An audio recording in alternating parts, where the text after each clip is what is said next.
don't want people to say, oh, 2 months, 2 meetings in, this is impossible. I mean, I think we need to give it a true try.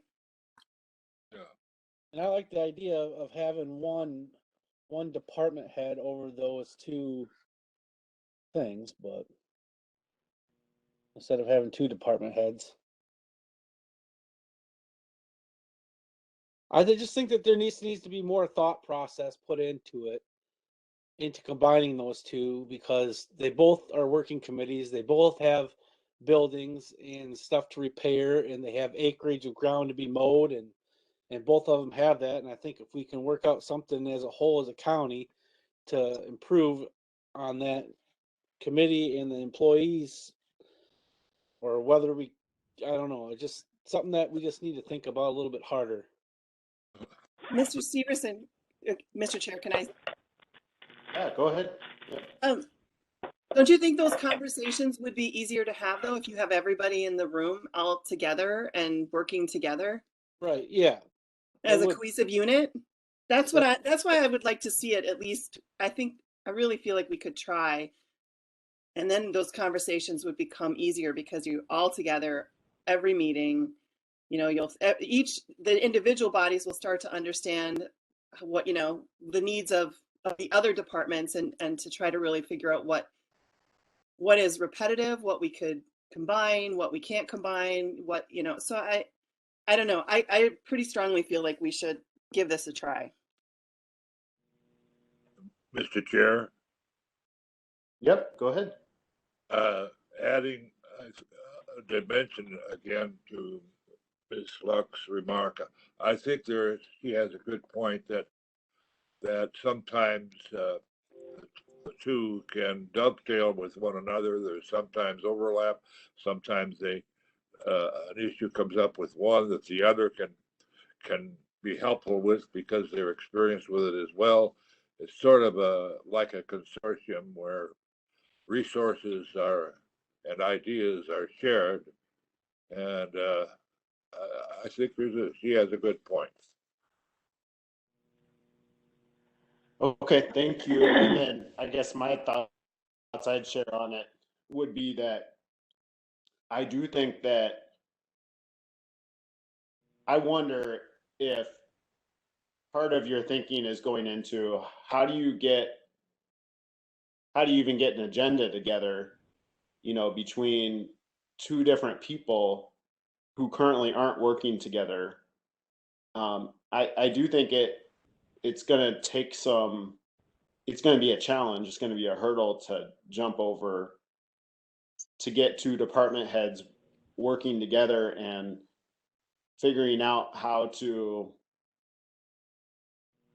think about the two departments.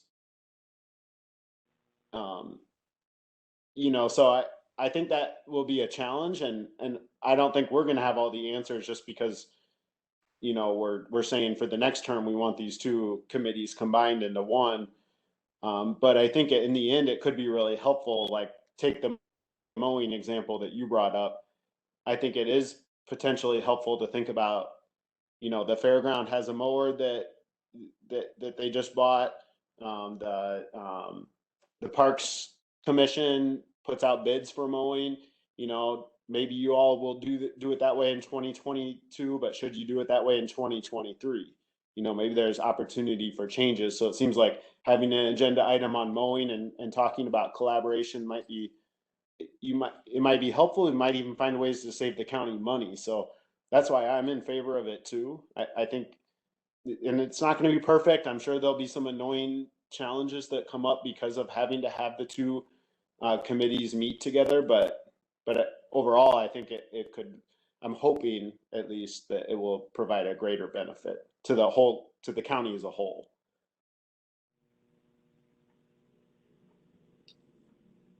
Yeah, you just brought up some stuff that I didn't think of.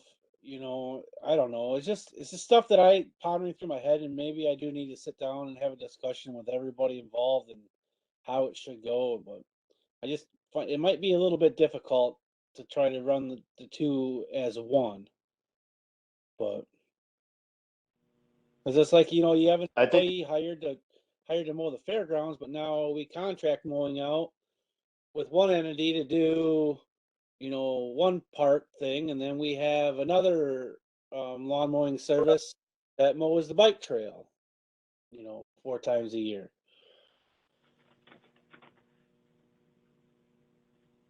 Yep, I do think it's going to require the chairs of each of these standing committees to take a more active role in setting those agendas and working with the department heads to increase collaboration.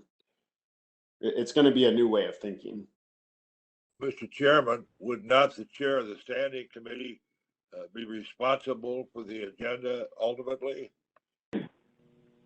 Yes. Ultimately, I think, yes, they would be approving the agenda.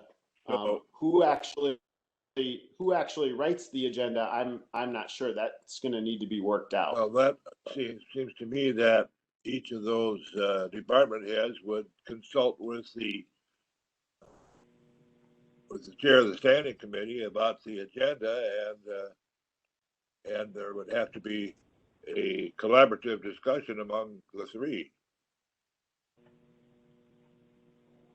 I would think. Yeah, I would agree with that.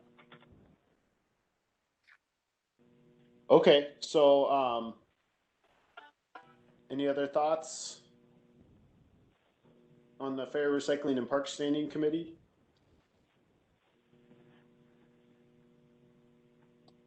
Okay, so if we scroll down to the bottom of page 8, that's the next page under the Finance and Personnel Standing Committee, the language about the vice chairs of standing committees shall not act as a voting member in place of any standing committee chairs.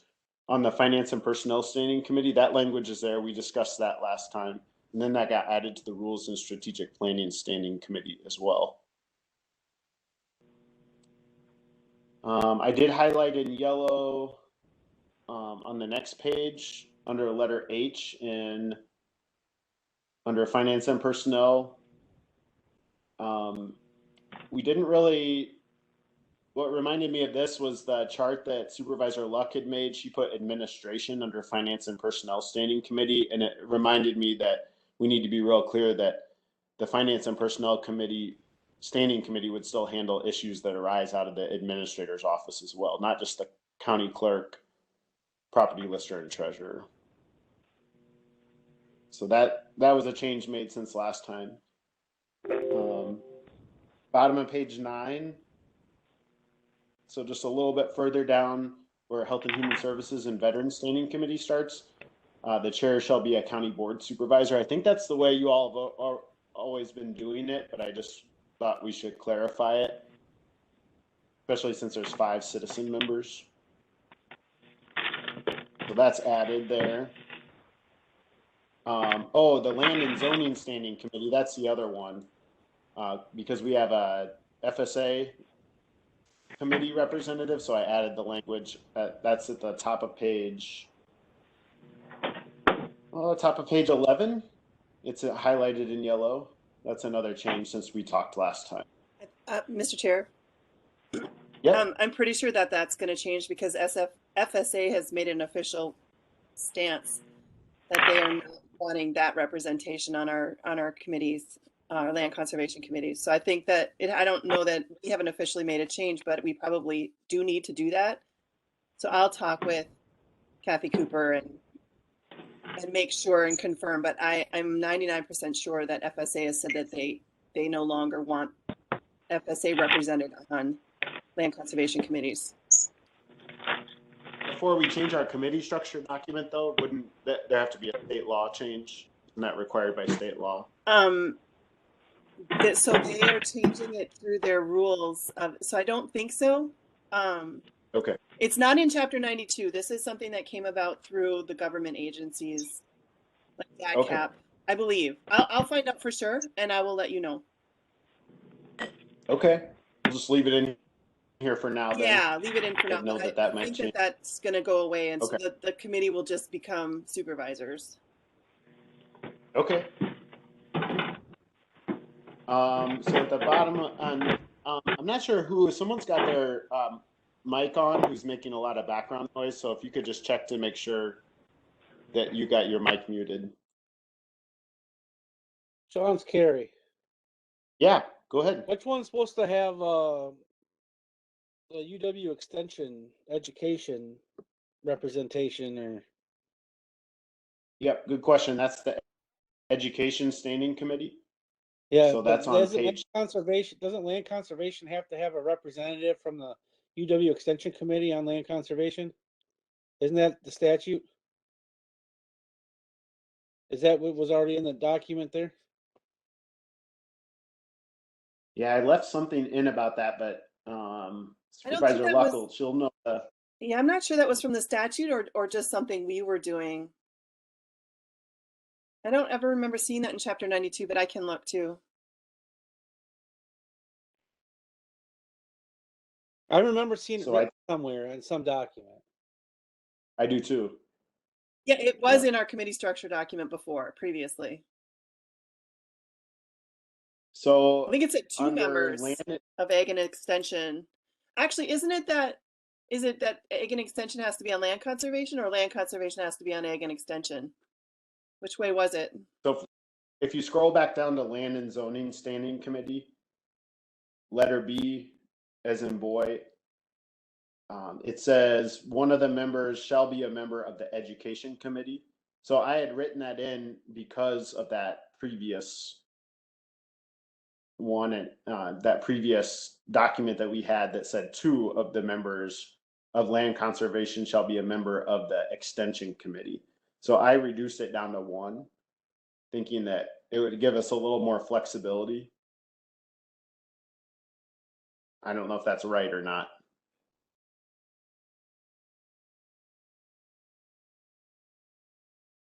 Does anyone have any I'll find opinions out on whether it should be? right. I'll find out if it's state statute or if it's just something that we as a county decided a long time ago we wanted to do. Because if it's something we decided, then we can change, obviously. You want to just look that up right now? I can try. It's a long chapter. Oh, well, maybe you can do a word search on it somehow, but maybe not. I don't know. One of the members shall be a member of the Education Committee. So does anyone have any let's put it this way. Let's assume it's not in state law and it's just something we have. Is anyone opposed to continuing the requirement but reducing it from 2 to 1?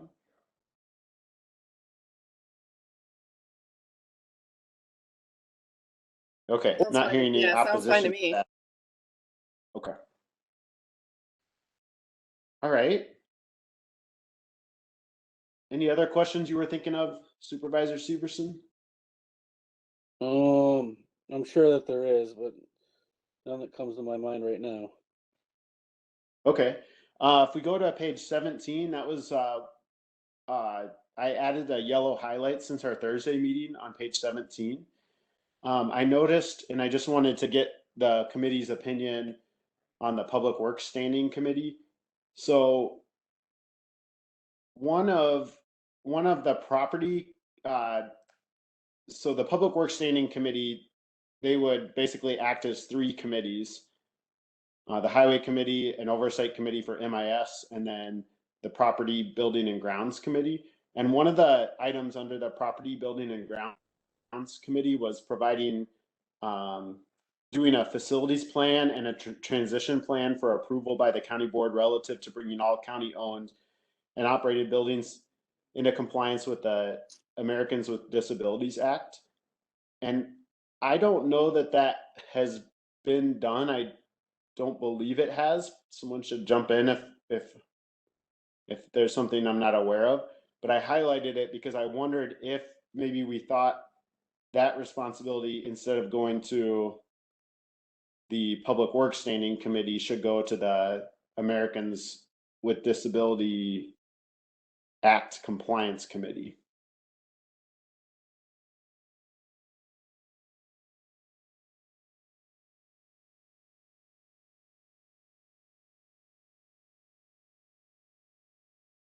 Mr. Seep, do you have an opinion on it?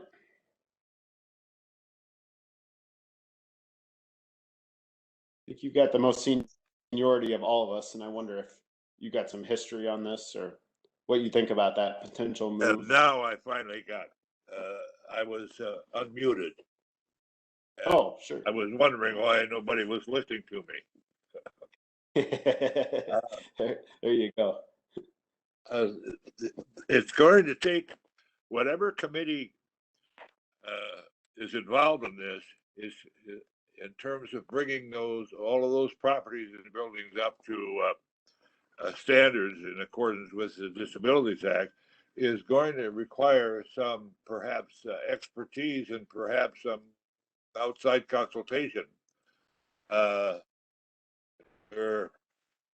think Mr. Langrick could speak to that more so than I could, but I'm not sure what the mission of the American Disabilities Act Committee is, and I'm not sure, that if it falls within the domain of the property committee, somebody is going to, and they're meeting monthly as opposed to the disabilities committee. It probably would be more appropriate to be with them, but that would mean that they may have to engage outside counsel. Yeah, right now the ADA compliance committee, their role is to hear appeals from action taken by the ADA coordinator, who's Mr. Langreck, or it might be actually former clerk Vlasic. We might not have changed that yet. Maintain a written self-evaluation for approval by the county board to ensure the county's delivery of services and programs is in compliance with the ADA Act, and then administer and review the procedure for filing of complaints under the Americans with Disabilities Act, and develop a written self-evaluation for the purpose of bringing the county's hiring and appointment procedures into compliance. Oh, and actually, I see these are both marked as changes, and this is at the top of page 3, so I'm glad we're talking about this. So both of those, I believe, previously were under the Finance and Personnel Committee's roles. I've been on that committee for 4 years, and we've never, to my recollection, done anything with either of those letters, E or F, that I just read from. So I'm suggesting to you all that we move those into the ADA Compliance Committee's responsibilities. Previously, all they did was hear appeals. That was their only function. So I guess this is a two-part question. Are y'all fine with having those Finance and Personnel Committee responsibilities moved to the ADA Compliance Committee? And then secondly, what about that property committee issue of a transition plan? Are you comfortable with that being moved to the ADA Compliance Committee? And the ADA Compliance Committee has the county board chair, the vice chair, one supervisor, one disabled individual, a representative from the business community, a representative from education, and a representative from medical health.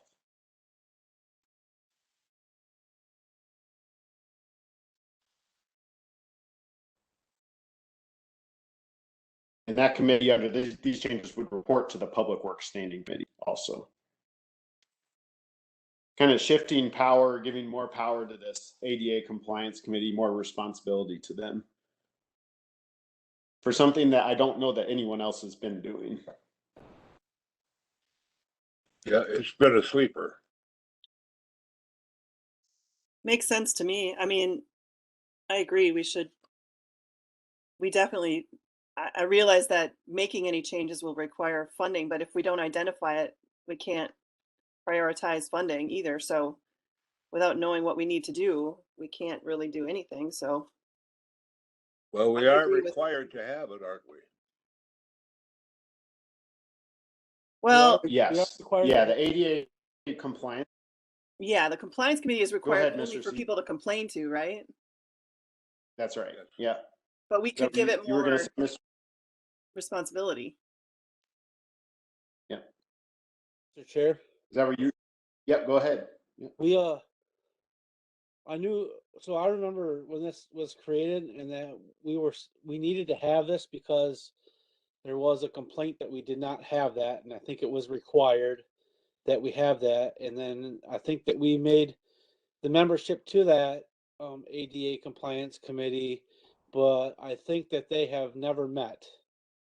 I think you're right. Okay. They have never met. And we've appointed membership to that committee every term, but they've never had a meeting. Okay. Okay. Well, this would potentially create more of a reason to meet. I do know that transition plan through my job, any government with more than 50 employees is required to have an ADA transition plan. And so we fit that requirement. There are a lot of government agencies out of compliance with that federal law. Sometimes they get called out on it, but usually it's called out to, do the plan. They don't get fined. It's just, get your transition plan done. It's the sort of my experience. I worked in one city in Iowa that got called out by the U.S. Department of Justice for this bigger city. So I think it would be something good that we should probably be working on and thinking about, starting to get our ducks in a row about it. And I think you're right, Mr. Seep. We need a lot of outside expertise. Okay, so I'm not hearing anyone opposed to those changes. I guess the only thing that we would need to make a motion on is moving the transition plan responsibility from the Public Works Standing Committee to the ADA Compliance Committee, because it's not that way in our document today, and I just want to make sure you all are okay with that. So a motion would be in order to move that, if folks want to do that. I so move. Okay, motion by I'll Seep, second. second by Luck. Further discussion? Those in favor say aye. Aye.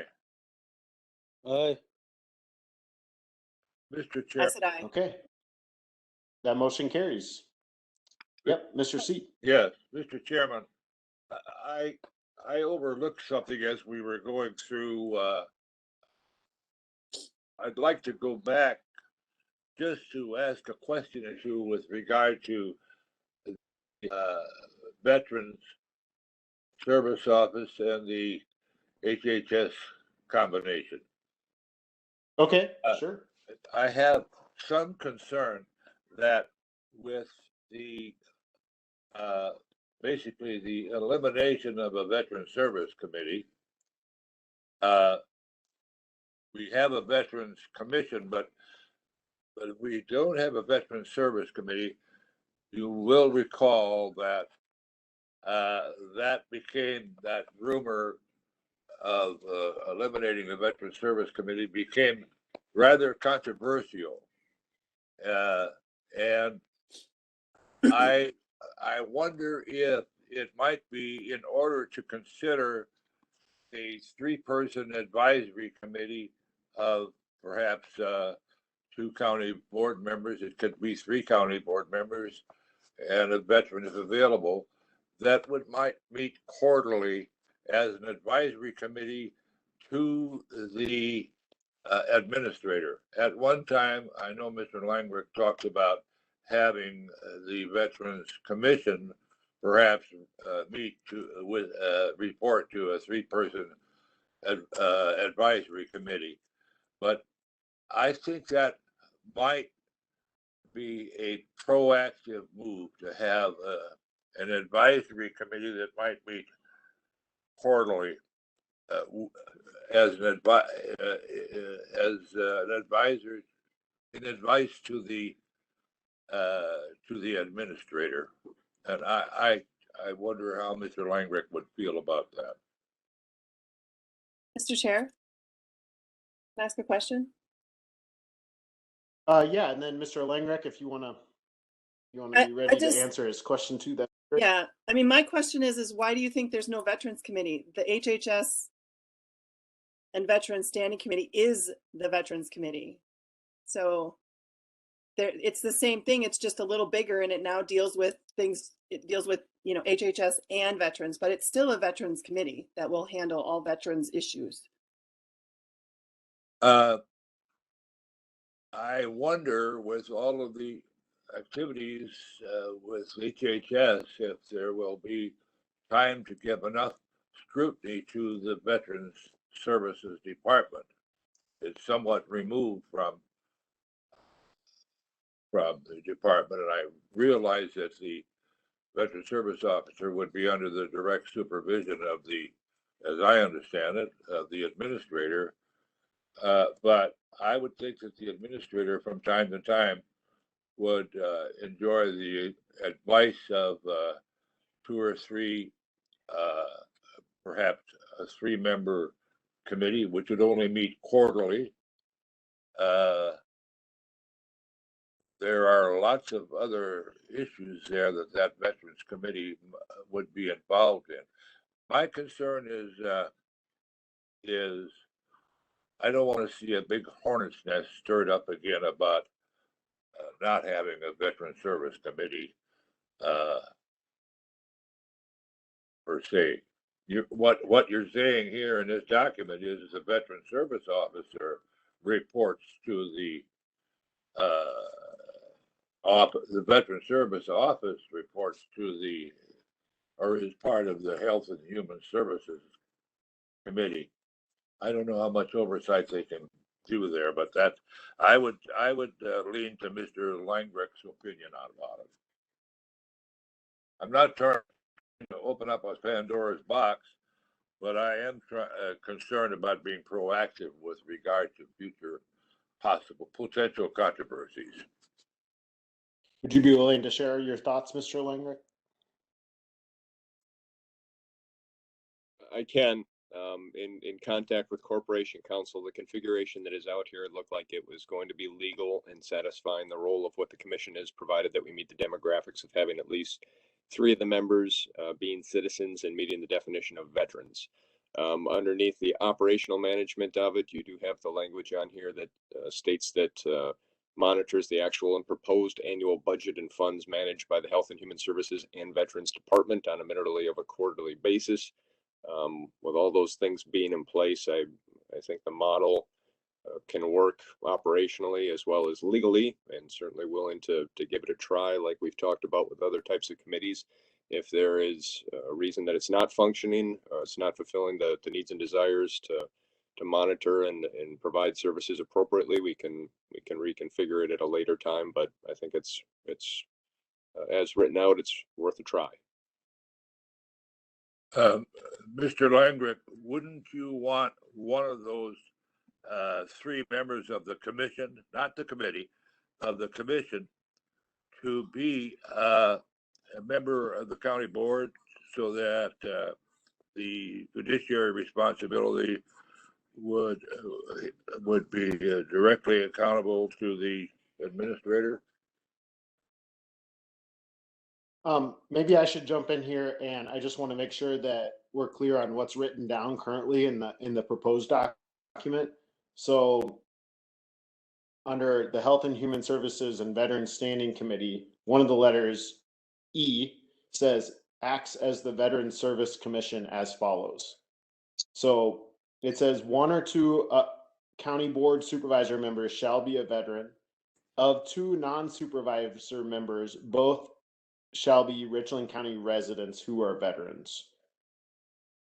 So the membership here that we're talking about, if we go back up to the first part, where under Health and Human Services and Veterans Standing Committee, it says 11 members, 6 of whom shall be county board supervisors and 5 of whom shall be non-supervisors. So we already split off of the Health and Human Services Board who has to, what the citizen members have to be, and that's according to statute, that they have to represent certain groups, I believe, if I'm remembering right. And then maybe I'm not remembering that right, but we do have listed up there that there'd be 3 I'm remembering that right. 3 non-supervisor members, 1 shall be a physician, 1 shall be a registered nurse, and 1 shall be a consumer family member. So we've kind of got this standing committee made up of 2 veterans and then those 3 citizen reps from HHS. And then you've got 6 county board members, one or two of whom shall be a veteran. Now, I don't know if that's the right way to say it, that one or two shall be a veteran of the county board, but it kind of gets to this kind of what you're saying, Mr. Seep, because you're talking about this, that there'll still be this veteran service commission. Well, there's Not really. The HHS and Veteran Standing Committee acts as the Veteran Service Commission, and then it's made up of, it has these veteran members on it as well, who are also part of the HHS Standing Committee. well, I think the Veteran Service Commission should be in itself should be a standing committee that deals particularly with very confidential issues relating to veterans' requests for aid from the county. I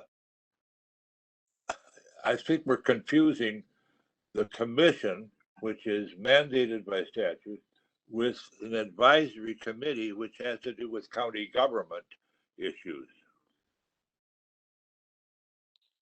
Well, okay, so the reason I disagree with that is also, if we go back under E, it says that they carry out the duties under acts as the Veteran Service Commission, carries out the duties set forth in statute 45.81 regarding aid to needy veterans. And then the next letter says provide oversight and advice, the policy making, determining the broad outlines and principles governing administration regarding the Veteran Service Department. So I think If the idea Mr. here Leinrich is is that, comfortable with that, I am too.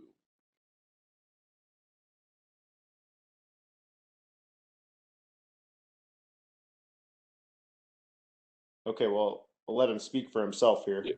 Mr. Chair, I stand by the previous comments that I think it legally works. Operationally, it appears like it could work for us. So I think it's worth giving it a go. If it does not work for us, we have the right through future bodies to change it.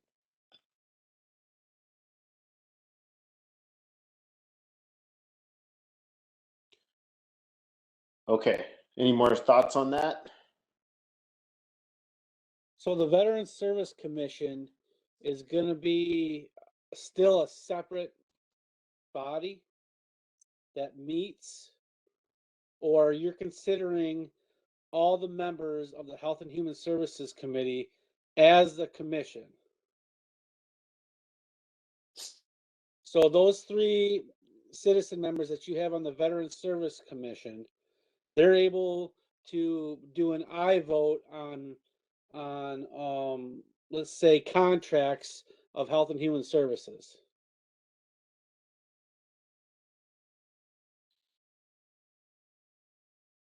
That is how I'm envisioning it.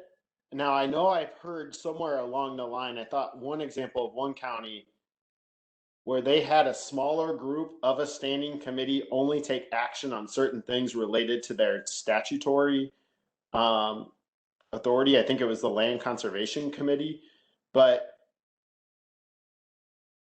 I am not 100% sure how to answer that. But it could relate to some of these other committees we've got too. You know, like the Land and Zoning Standing Committee.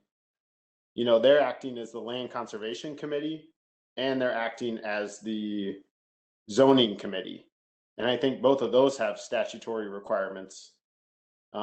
Same with the Public Works Standing Committee. The Highway Committee is statutorily, you know, it has statutory requirements, but that wider group would be acting then as the Highway Committee. So it really kind of, in my mind, I think it expands the membership of these statutory requirements, of these statutorily required bodies. It expands the membership. So as long as state statute doesn't like say you can't expand the membership, you know, that's how I think we're acting statutorily still.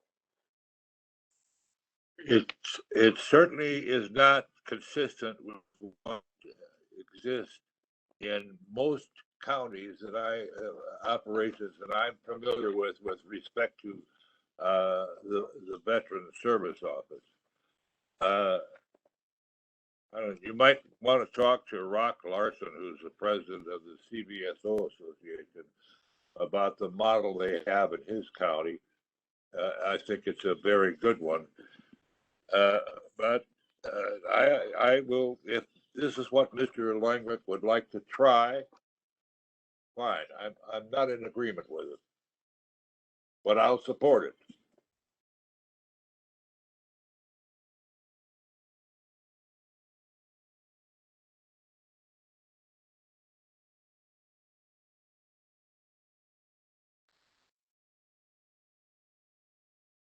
Mr. Chair, Yep, go ahead. when we're ready to move on, I did find the chapter 92 language about land conservation committee makeup.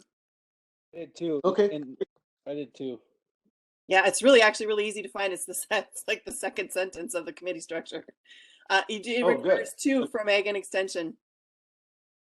Okay. So we need to change that one. Yep. Okay. So I believe that's under Land and Zoning Standing Committee. Yep. Okay. So under letter B, as in boy, the second sentence should say 2 of the members shall be a member of the Education Standing Committee.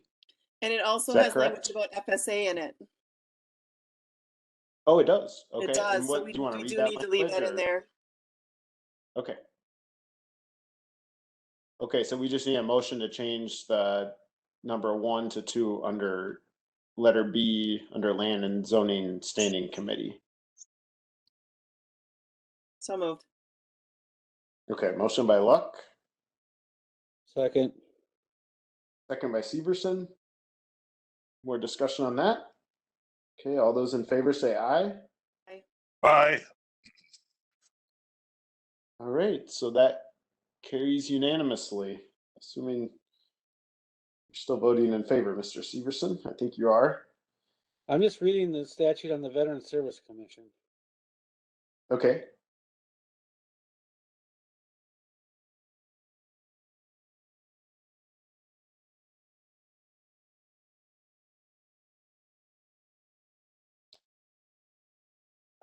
So I think that's all the changes I had to discuss with the group today on the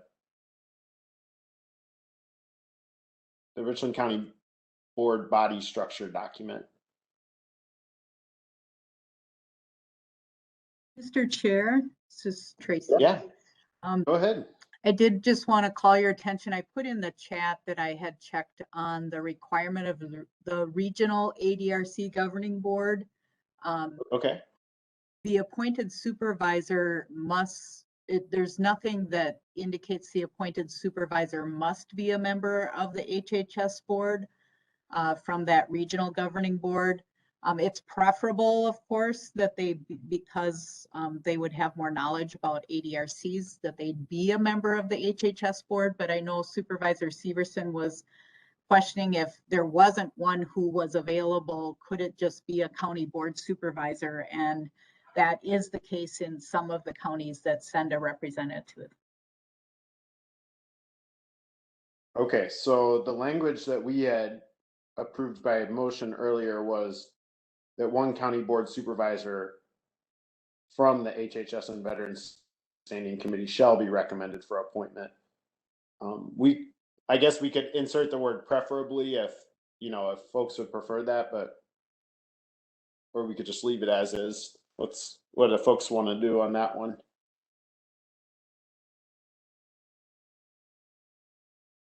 Got 6 people to choose from, so I'm okay just leaving it as is. Thank you. Okay, I'm not hearing any opinion on that, but thanks for doing the research and giving us that information. Okay, any other changes that people want to make to the Richland County body structure document that you want to pitch to the group? This is Carrie. Yeah. Is Attorney Wendell on? I don't know that he is on today. I am actually. Oh, he is great. Mike, are you able to look up chapter 45.81, the County Veteran Service Commission? I'm a little insulted that you don't think I haven't already. Okay, so it says 3 residents. That it's supposed to at least 3 residents. Does that mean that it's supposed to be a minimum of 3? Yes, So just 3 citizens makes up the County Veteran Service Commission. No county board supervisors, nothing like that. at least 3. So it can be more. Okay. But you just have to have at least 3 residents Correct. who are. Does it say they have to be veterans? Yes. 3 residents of the county who are veterans appointed by the executive or county board chairperson. May I ask a question, Mr. Wendell? Go ahead. Yeah. That does not exclude one of those members being a member of the county board who is a veteran, does it? No, there's nothing in the statute I can find that Yeah. indicates that as long as that county board member are themselves a veteran. Yeah, I think So that would be in order. Okay. I'm understanding it now. Okay, so it can be any number of people can make up the commission. We could have it be 8 people be on the commission, but at least 3 of them have to be a citizen member. That's a veteran. At least 3 have to be veterans. Yes. And the county could organize and say that the commission could be 8 members and 3 of them are citizen members. Okay. Well, the only requirement for are 3 veterans who are residents of the county. Whether or not those residents are also board members or not is not really relevant. So yes, I guess to answer your question, but if you're using citizen to differentiate between a county board member and a non-county board member, then that is not accurate. I see what you're saying now. Okay. I understand it. Okay. Yeah, and I kind of envision we might get a month or 2 into this, and we might have these new standing committees form, and we'll look at this body structure document and we'll say, oh my gosh, we made a mistake here. This has to be changed. I would think that some of that might happen, so these are really good questions, but I'm sure we'll have to make changes. I'm sure there'll be hiccups. So the only time this veteran service commission members would be meeting with the veteran service officer would be when? At the standing committee meeting?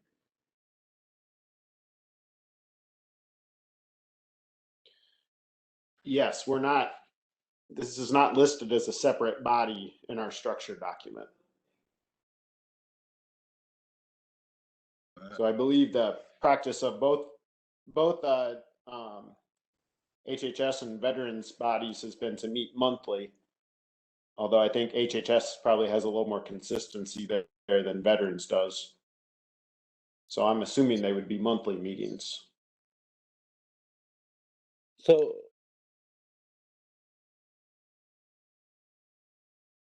But remember the veterans body is not the supervisor of the veteran service officer. The administrator is the supervisor. We understand that. We understand Okay. that. That we understand. HHS has a number of subcommittees who meet separately on various schedules, monthly or bi-monthly or tri-monthly, separately as subcommittees, and so it isn't that unusual.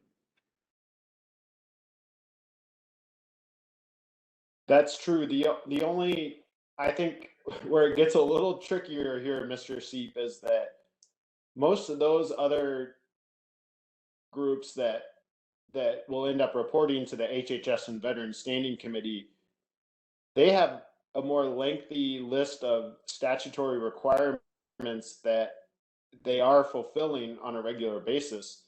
The Veterans Service Commission only has one responsibility, and that is to give aid to needy veterans. So we're really expanding the role of the Veterans Service Commission under this new change to also provide oversight and advice for the Veterans Service Department.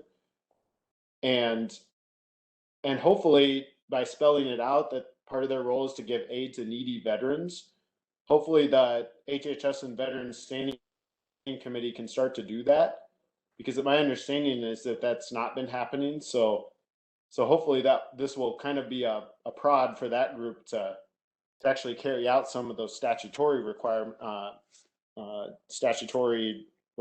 or abilities that commission has. It may be a little cumbersome if you're saying that the role of the commission is expanded to giving oversight and advice to the Veterans Service Department. If some of that advice and oversight is done at the in conjunction with the overall standing committee itself, some of those things are pretty particular and are not a good fit for wider discussion. But that is something we'll have to work out. Well, and also, keep in mind that language about what does oversight and advice mean? What's the definition of that? And that's pulled from statute when you have an administrator form of government.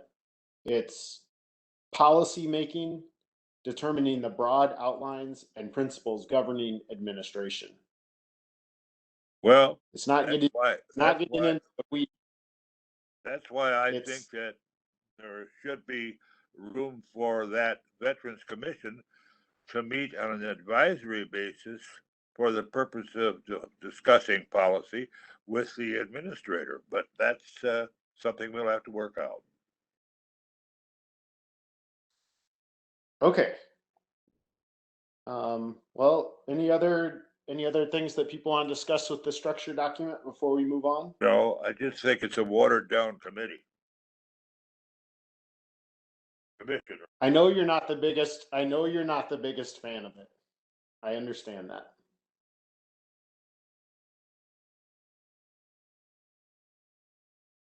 I know this change is difficult, so. Well, I don't mind changing if it works. Okay, let's go to 5C, chair and vice chair roles. I don't believe any of these changed since last time.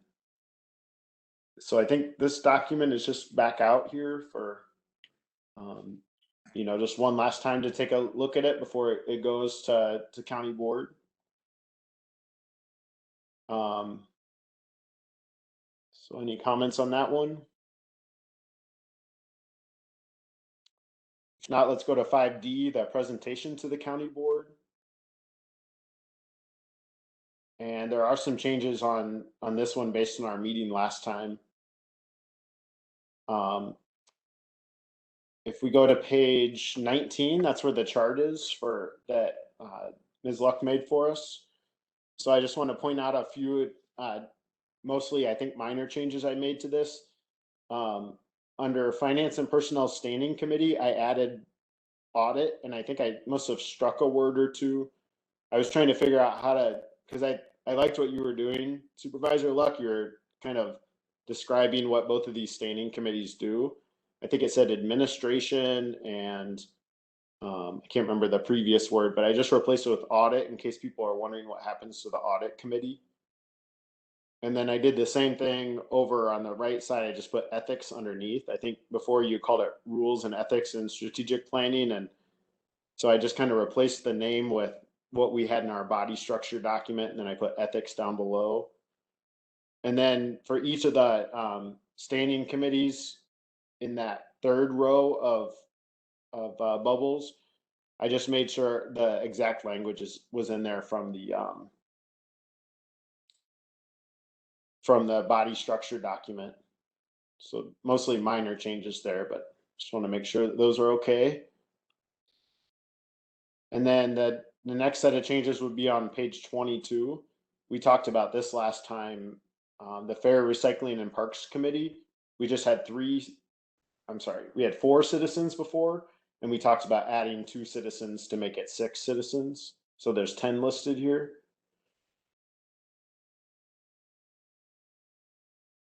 So I think that was the major. I think that was the major change to that one.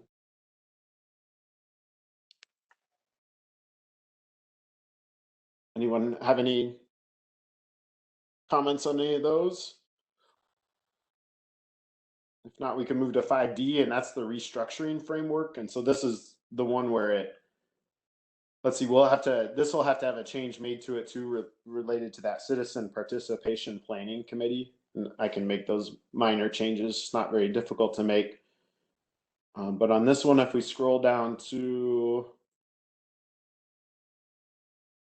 oh gosh, I think it's mostly maybe page 20, where we were just looking at that chart in the presentation, but page 21. Also, so this time I did a little bit more thinking about how actually the appointments could be made at the organizational meeting. And I think the one challenge that really didn't occur to me until I took that new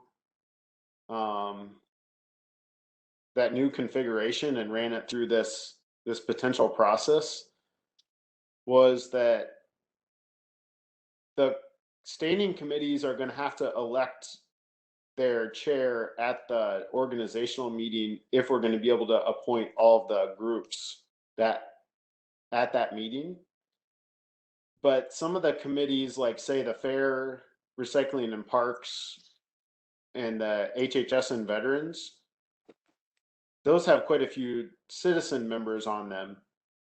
So either the citizen members would need to come to the organizational meeting to take part in that, or they would just need to go along with whatever the supervisor members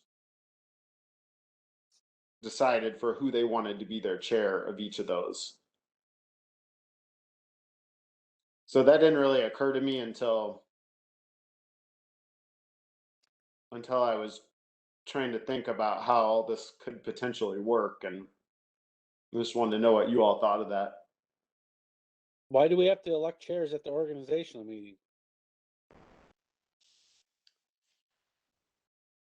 Yeah, good question.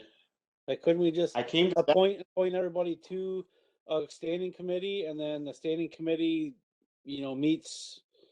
picks a date?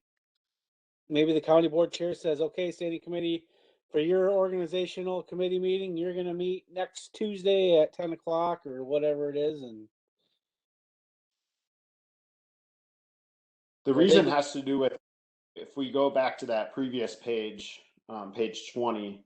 No, I know where you're going. I think that would be ideal. The challenge comes in that if you're trying to give each county board member seats on three standing committees, the way we have it set up right now, right or wrong, and we can always change this, of course, but is that the chair of a standing committee would become an automatic member of one of those 2 executive-like committees. So Finance and Personnel and Rules and Strategic Planning. So people who aren't a chair of a standing committee, they basically get to be members of 3 different standing committees that aren't executive-like. But once you get elected to be a chair of a standing committee, it kind of removes your ability to be a member of another standing committee. So say,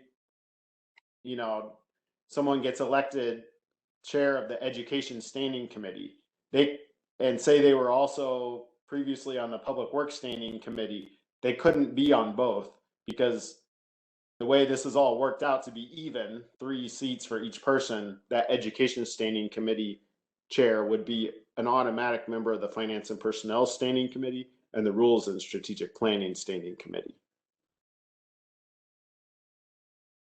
It's a bit of a rabbit hole. It's complicated by the fact that we want to elect our own committee chairs. If we had just allowed the county board chair to appoint the chair of each standing committee, it wouldn't be a problem to do all this at the organizational meeting. But because we want that election to be, we want to be more democratic about it, it's more complex. It's possible to do at the organizational meeting, but if you wait, then it could be probably more challenging for the chair to make all those appointments because they're not going to know who is automatic members of the Finance and Personnel and Rules and Strategic Planning Committees.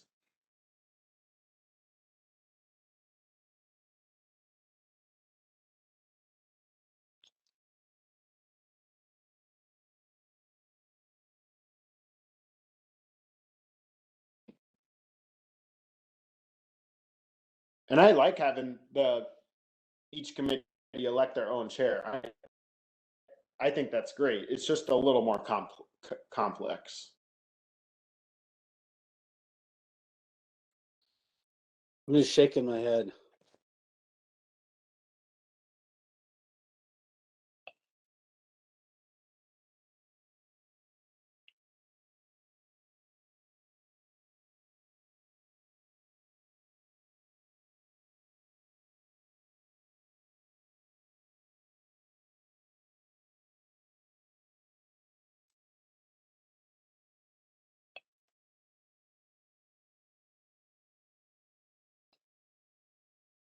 Uh,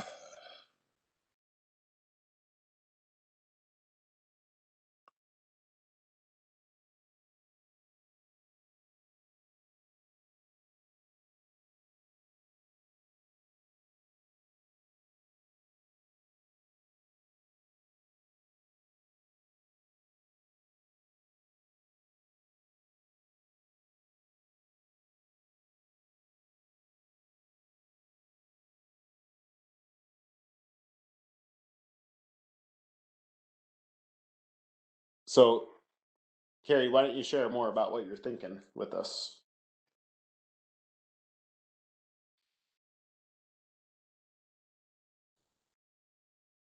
Why do we need to know the finance and personnel and why do we need to know those 2 executive committee memberships right off the bat?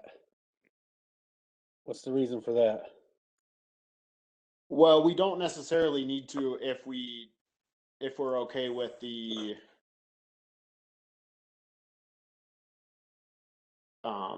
those committees not meeting for a while. I think, when we reviewed those other counties, about half of them make their decisions at the organizational meeting and about half of them make their decision by the May meeting. So we can do that either way. We had expressed the preference at the time. I think this was back in January, perhaps, maybe December, to have the decisions made at the organizational meeting, but that can be changed. That was just our preference at the time. Mr. Chair. So they don't have to be made, but those people who are citizen members could come to the organizational meeting too and make that vote there as well. Yeah, Supervisor Luck. I mean, it feels like the finance committee does need to be formed as soon as possible. Of any of the committees, that's the one that probably needs to be formed the soonest. Just because the county keeps on operating, even whether we have committees or not, and they need, they're going to need some, especially as we're working all this out, we're still going to need to meet to make decisions.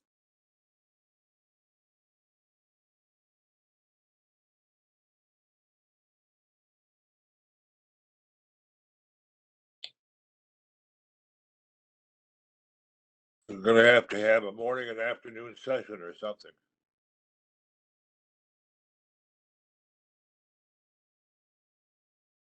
Yeah, either that or you're gonna have to appoint the committees, and then it's just gonna have to be one standing committee after the other. They just gotta sit there and go through the process of who they would like as the chair and the vice chair, I guess. And then once that's solved, and then we meet up with the other standing committee, and those members gotta decide that too. So people who are Well, I one don't, standing committee then are gonna have to sit through the process of listening to how the standing committee chair is formed on the other committee.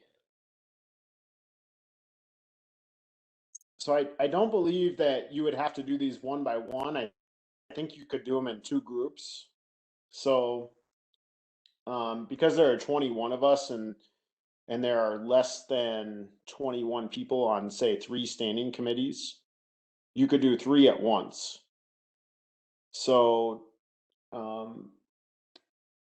say the appointments were made for the last 3 on that chart. So for land and zoning, fair recycling and parks, and public works.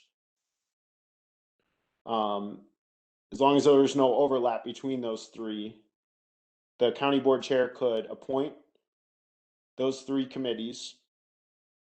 They could meet simultaneously, and I don't think they would need to elect a vice chair. I think really the only question to be decided at the organizational meeting would be who the chair was. And then those chairs, the knowledge would have to be out there, or the statement would have to be made that whoever is elected as a chair of one of those 3 standing committees, they become automatic members of finance and personnel and rules and strategic planning, and they can no longer be a member of another standing committee. So it's kind of like this big responsibility comes with it. You kind of lose some of your ability to be on multiple standing committees that aren't executive like. So if land, zoning, fair and recycling, and public works met all at once, I see supervisor 16 is on public works also and land zoning, and then I see supervisor 18 and 19 are both on fair and public works. So Yeah, so that example wouldn't work. They just said.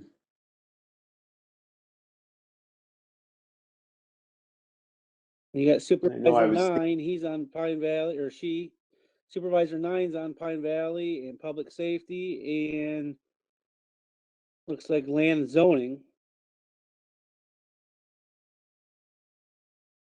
Yeah, I was trying to think through this. You'd almost have to meet And individually, just so that person's got a chance, because maybe supervisor 9 wants to be a chair of a committee, and he's just running through the motions, I guess, and he doesn't get picked for Pine Valley, but then he wants to be part of land and zoning and be the chair of that one, and he can't do that because they're meeting at the same time, and he was trying for Pine Valley because that was his most favorite committee, I guess. Mhm.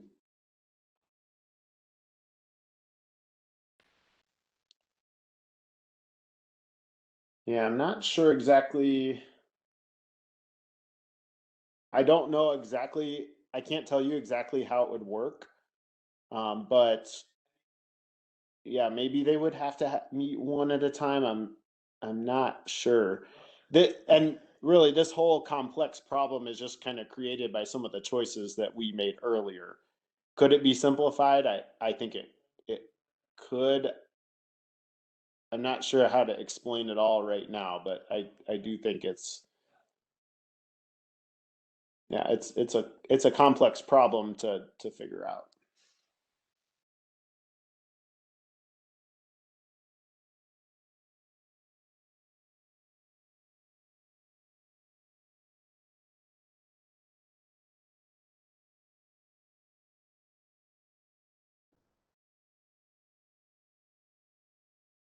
And the other thing to keep in mind is this was just one example. It's not a real example. So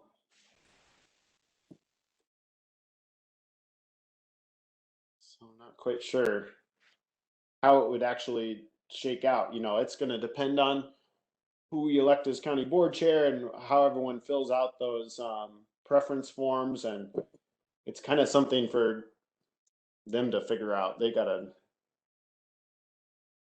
I think we're gonna have to do those forms sooner than later.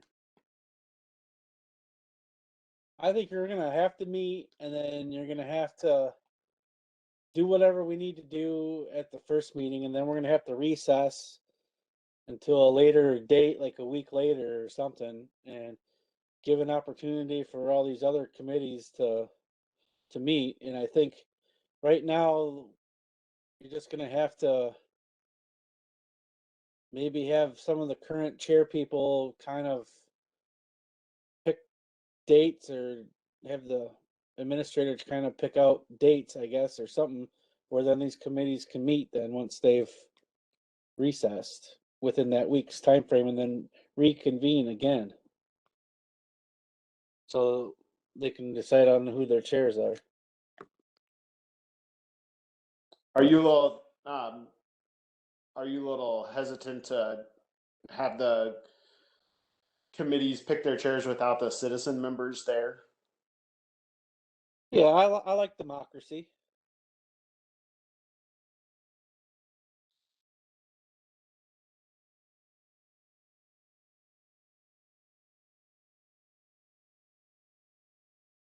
And do you think the citizen members wouldn't be willing to come to the organizational meeting? I'm sure that they would. I don't know if they would like it, or, you know, who knows? They just would have to be out there. I don't know. Yeah, well, I brought this one to y'all because I didn't really know, you know, it didn't really occur to me until, you know, I started thinking through this, like, how would we actually do that given everything we were choosing before? So,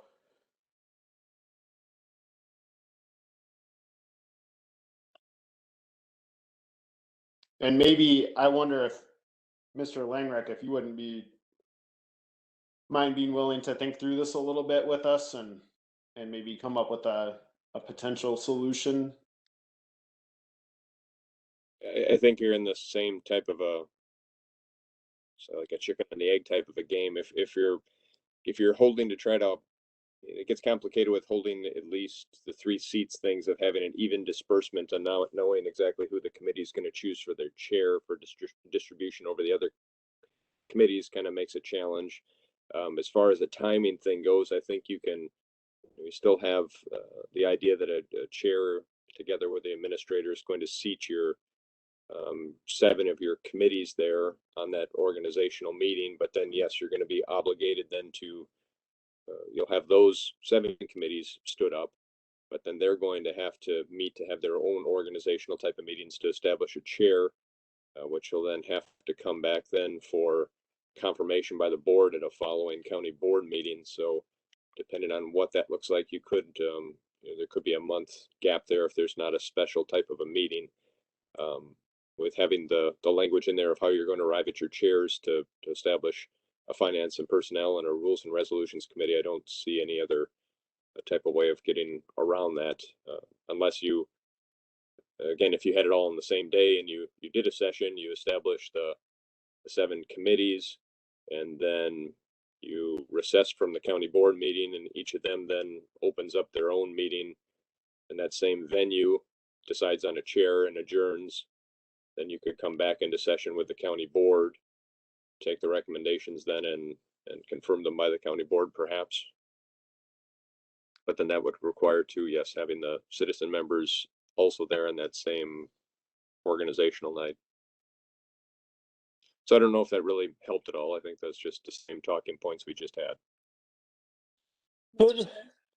Could we add language that, because Melissa feels that the finance and personnel is a pretty important committee, and I kind of agree with that, to keep stuff moving, that could we add language that the current finance and personnel committee stay in existence until, you know, the second organizational meeting?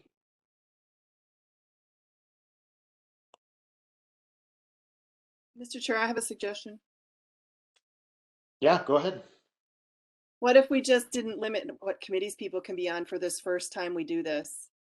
Then you could just assign everyone to their committees right there and then. And once they've elected their chairs, then that would be on finance and strategic planning. I mean, that means that some people would have more committees than others, but that's our current structure. And maybe the next time we assign, we could fix it, or we could reassign people. I don't know. I'm just thinking that would be one way. If you weren't trying to limit how many committees people are on, or equalize it, which I think is important, and I do think we want to work towards that. But that would be one way we could solve part of this. May I ask Melissa a question?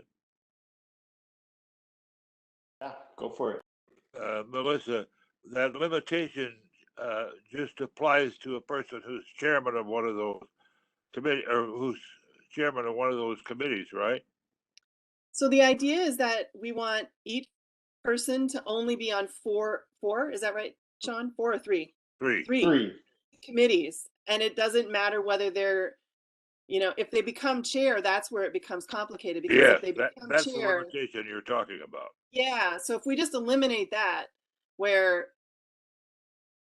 we just assign everybody to the other 7 committees, and So I don't know.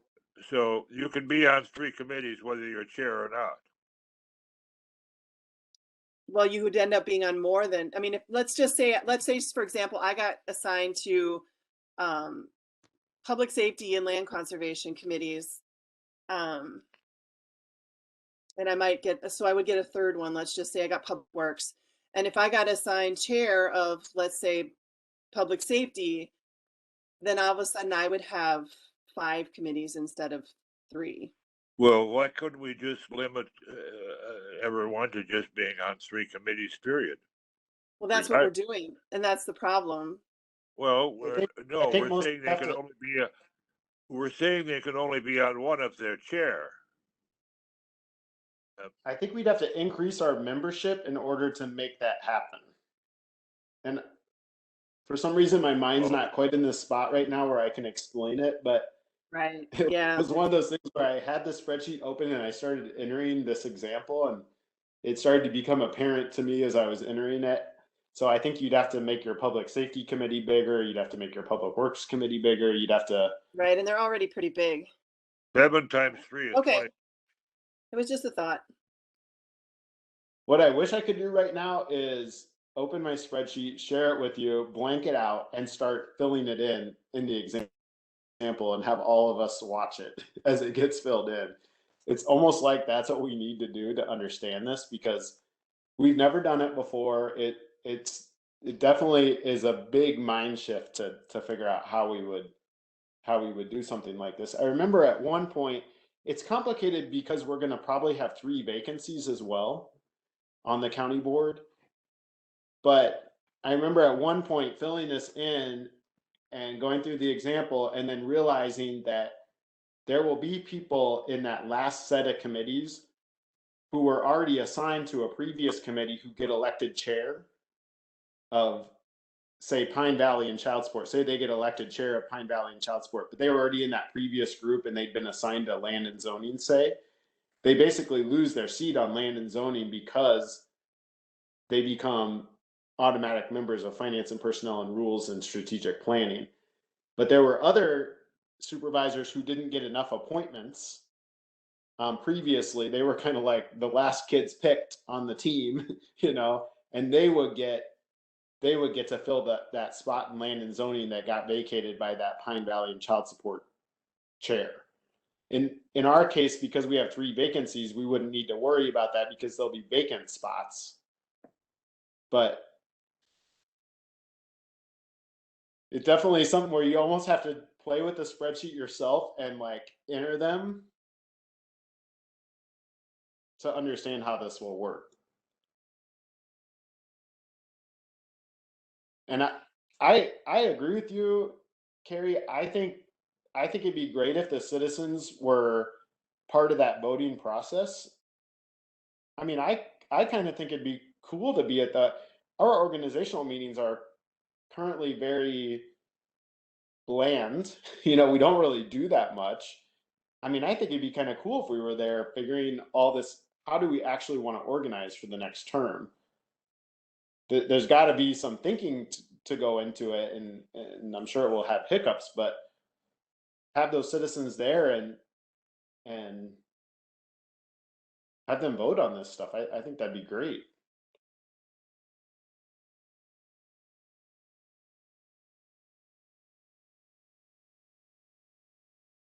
Mr. Chair, do we want to talk about considering changing our mind on the county board chair designating the chairs of committees?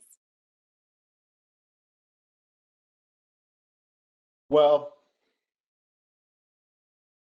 I can give you my opinion, but I don't know what the opinions of the other two are going to be. But my opinion is, I like that we chose the more democratic way of electing chairs. This is the consequence of that, though.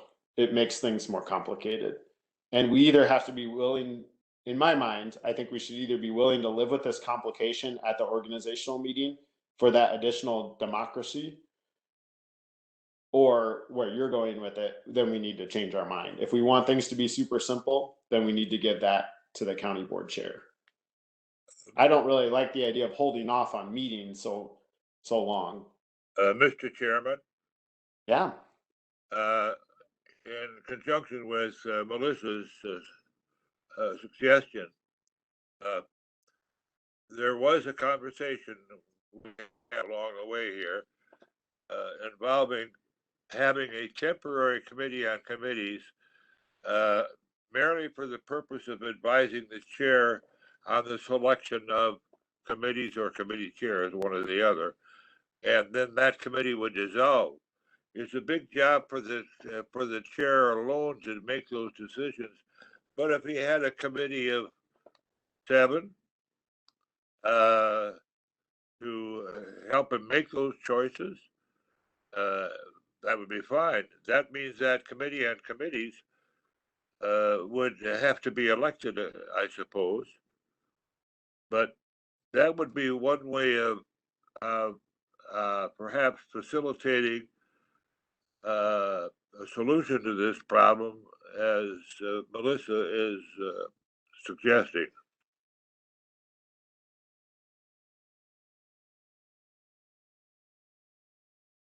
The silence is deafening. Okay, Terry, do you have thoughts you want to share? No.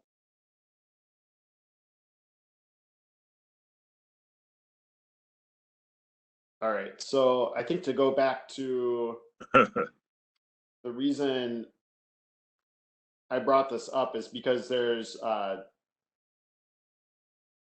slide in, let's see, was it a page in the restructuring framework or the presentation? I'm just looking back to those documents right now. So I think it goes back to slide 22 in the presentation to the county board, the membership of standing committees. I made the change to add the Fairs, Recycling, and Parks Committee citizens. I don't exactly remember. I think everything else stayed the same. So that's kind of where this conversation started. And then under the restructuring framework, that's 5D.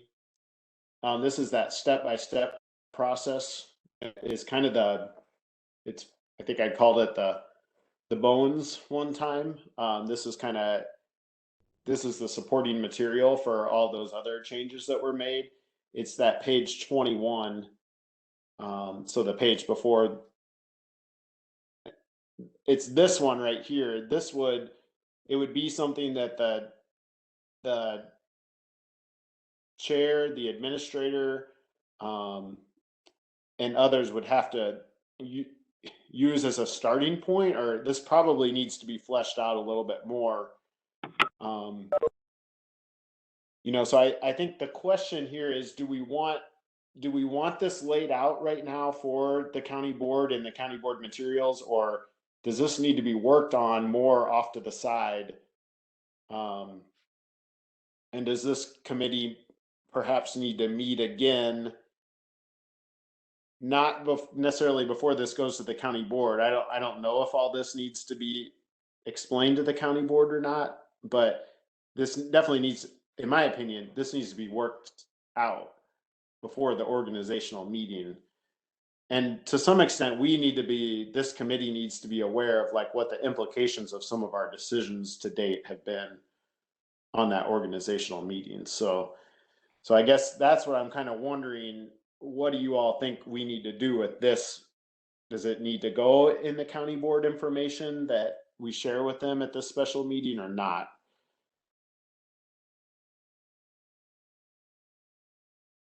I feel like we should flesh it out a little better. It's only going to confuse matters if we don't have it really figured out. Right?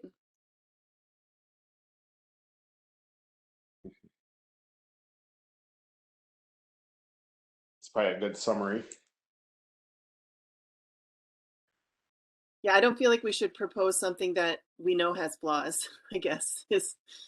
I mean, not that it has to be perfect, but I think we should actually literally run through a scenario of how it would go, like go exactly through the process step by step.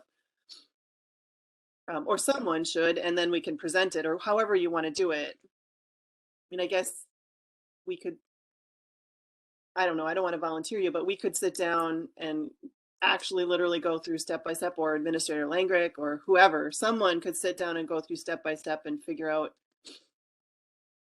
exactly how it could work in the way we currently have it set up. Okay, and do you think that needs to happen before we have a special county board meeting to present all this? I don't think so. I think that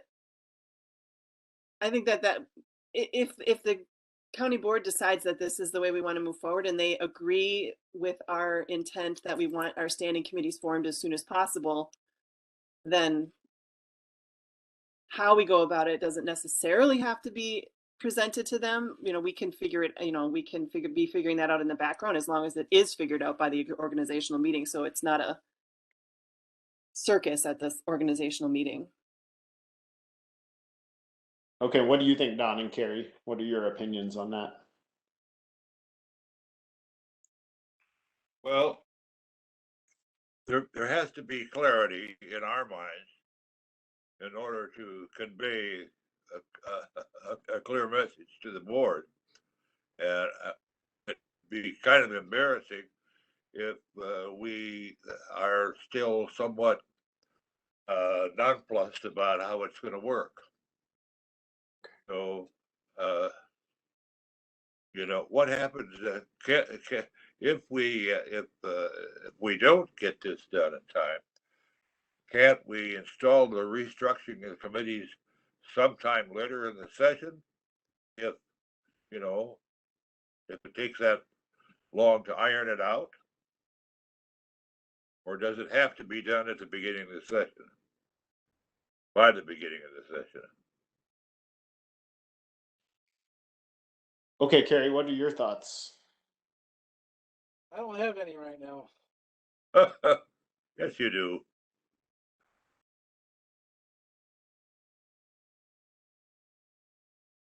I think it needs to wait for a little bit. I think we need to hash it out a little bit more. But... Well, what if what we did is offline, we ran through a couple examples or scenarios and then prepared that for the committee again, of how these appointments would actually happen at the organizational meeting. Try to come up with a solution to all these decisions we've made. So it's like you say, Don, clear to us. And like you say, Melissa, flesh it out more so it doesn't confuse matters. I agree. I think we need to get this sorted out. How actually would all this happen at an organizational meeting? What would be the requirements of it? I do think that if we take this to the county, I guess my mind is kind of changing on this, maybe I think we need to get this sorted out before we go to the county board with any of this other stuff. Because if we're proposing to make all these changes, yet we don't have a solution for how the organizational meeting will run, it will just make us look bad.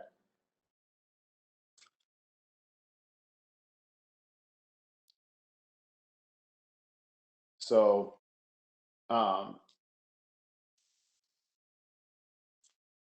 that's kind of where I'm at right now. We don't want to be impeached. Well, So, Mr. Chair, are you saying you want to not have the meeting with the whole county board at the end of March and change and just go through our organizational meeting like we normally would? Or what exactly are you saying? I think what I'm saying is I think one or two of us or Mr. Langreck needs to get off the meeting here, work on this, try to explain it. Someone's got to try to explain it to themselves and then try to explain it to other people on the committee. And then then I think we need to meet again. If we all agree on that, then that's when it gets pushed out to the full county board. So I think we just need to do a little bit more work on this last piece. And I don't think we necessarily need to, we haven't scheduled a special meeting yet. You know, I think we could meet again later this week just with this one topic, just to flesh this out and then push everything out finally. You know, I know, you know, just to be real straight with everyone, like Carrie, I know you have hesitation on the fair and recycling one, fair recycling and parks. And Don, I know you have hesitation on the HHS and veterans one. I don't know exactly where you all are at. Like, you know, is your hesitation on those enough to stop you from doing all these changes? Or is it like a bitter pill you can swallow because you are in favor of, like, you think there's enough good that would come out of the rest of this? You know, are you willing to move forward with that? I don't really know the answer to that question myself. I think it's definitely worth fleshing this other stuff out, but at the same time, I kind of need to know before spending too much more time on this, are you all going to change your mind on this, or not change your mind? How's your vote going to come when it comes down to pushing this forward to the county board?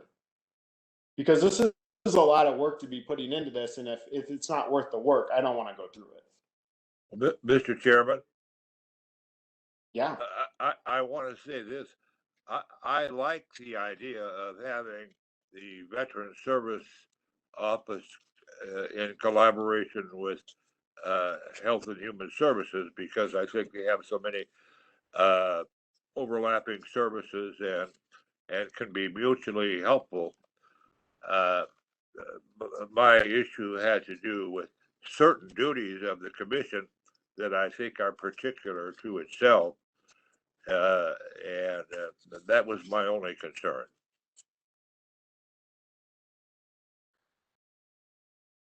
And that is something that Mr. Langreck, if you're going to have a meeting, may want to work on. I will, whatever we decide to do, I will support. And, you know, I'm not one of those persons who votes no and then continues to harp about it. If the majority votes for it, I will support it, even though I vote no. But I don't intend to vote no.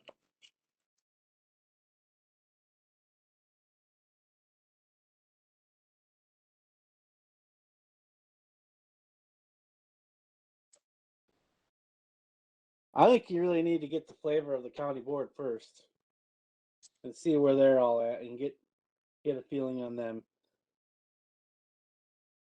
You mean give them an overview? Yeah. Find out what their feelings are and see what you get back from them. And if it's favorable, if it sounds favorable, well, then now I think you can move forward. But if it's like there's a lot of resistance and questioning and blah blah blah, well then, Well, we then I think we step should. back a little bit and take your time and go about it a little bit slower. May I add to that, Mr. Chairman? If Yep. if that is the case, then I think we should present the plan to them and take their feedback.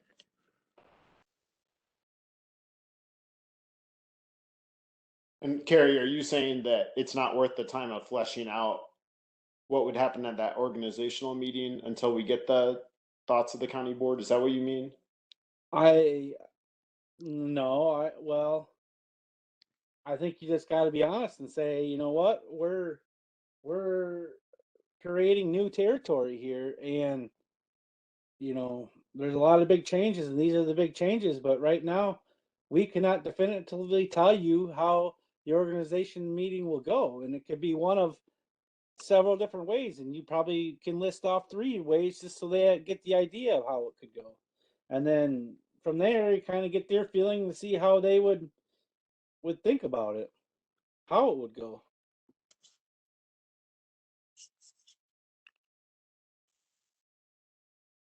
So I wonder if what I need to do on this presentation, I'm going back to 5D, presentation to the county board, that document we have today. I wonder if there just needs to be an additional slide after slide 22, which has that chart, which just goes into a little bit more of some questions we have about the organizational meeting that currently aren't answered. Mr. Chairman, is this going to be a PowerPoint presentation? It would be, yeah, if this committee approves it. Yep. So right now, it just goes slide 22, membership of standing committees, and then slide 23, questions or feedback. And I just think maybe we need a new slide between there to just address a few points from the organizational meeting. And I took some notes about what you all said. So I could add those to a slide if you all are amenable to that. Mr. Chair, Yep. are we saying then that we would present this tomorrow night and not have a special meeting? No, this committee at our last meeting on Thursday, we made the decision to request a special meeting. I know, but after our discussions right now, I'm wondering if we just present the information tomorrow night as informational only, get time for feedback. Well, I don't think there's enough time. I looked at that agenda. I've gone through some of the meeting materials. There are several things that are going to take quite a bit of time. Okay. So I guess my vote would be to not reconsider what we already decided on Thursday, because think of how many hours in meetings we've spent, and even this 23-point PowerPoint presentation, 23 slide presentation. There's a lot of information in that, and then people are going to have a lot of questions and feedback, and I just can't imagine adding that to the strategic plan and the economic development agreement and whatever else is on the agenda tomorrow night. Mr. Chairman? Yeah. Perhaps Melissa is suggesting that tomorrow night we just give them the document so that they have time to look at it in advance of the special meeting. Well, I was thinking that all the documents on agenda item number 5 today, the rules of the county board, the board body structure document, the board body assignment document, now I got to go back to my agenda here. What else is on there? The county board chair and vice chair roles and the presentation for the county board. That would all, along with that committee structure framework, all those would go in a folder for that special county board meeting, and that all those materials would be made available to folks many days in advance. I don't think people should have to hunt around in our. Okay, So I got you. that was my thinking. It would be a short agenda, and then it would have all these documents, and they would be made available hopefully like 5 days in advance. I mean, if you all are okay with the documents as we amended them today, I think we just need to approve them all in one big group to go forward to the county board. So you Mr. would, Chair. Mr. Chair, this is Administrator Langrick. Yeah. I think, I'd hate to see as much work and time as went into this and all the different discussion points fall off if it was pushed forward before everybody did have a chance to really chew on it. I think it would still be appropriate to consider having in a special meeting to do a more of an informative sit down. These are all the different talking points, all the amazing materials that were put together, and this is where we're at. These are a couple of different variables that are still out there. I think from an administrative perspective, it might be in our interest to move forward with an organizational meeting kind of status quo. But at the same time, I don't see, and I can check with through Attorney Wendell on why we can't reestablish a reorganizational meeting, if you will, where if we get things sorted out at some point, we pick a month or a date on the calendar and we say this is a point we're going to consider reorganization, and then we engage in almost the processes again. I don't think there would be any type of statute limitations on why we couldn't treat it as a like a mid-session organization, but that's something that we can help research if that's a consideration. That's something that I was kind of alluding to first when I first spoke, except I didn't use the words reorganizational. It'd have like another reorganizational meeting, but just have like that second meeting. But I think we need to have somewhere in there where we can kind of keep maybe some of the committees the same until. Is there going to be anybody off of the Finance and Personnel Committee that's like not running for election or has somebody running against them? I think Linda's had 6 years, isn't she? And Mm-hmm. Don, are you at 6 years? I think I've completed 6 years. Oh. So I mean, can it still go through? It certainly could. We could try to. I don't know. Too, I'd have to ask you if it was up to us to try to flush out how to put together the order of the agenda. I'd still want this body then to kind of decide on if we're going to maintain that 3 assignments to standing committees underneath, knowing that we're not going to have really kind of control on who those chairs are going to be, if we can tailor that language. And then I'd also be looking for definitive guidance on what we want to do with having to have citizens present to do a vote yet at the organizational meeting versus adjourning and then having the 7 standing committees meet on their own and coming back then for appointments to Finance and Personnel and Rules and Resolutions, Strategic Planning at the following county board meeting. Those would be 2 items that I would be looking for guidance on to try to craft what the organizational meeting agenda would look like.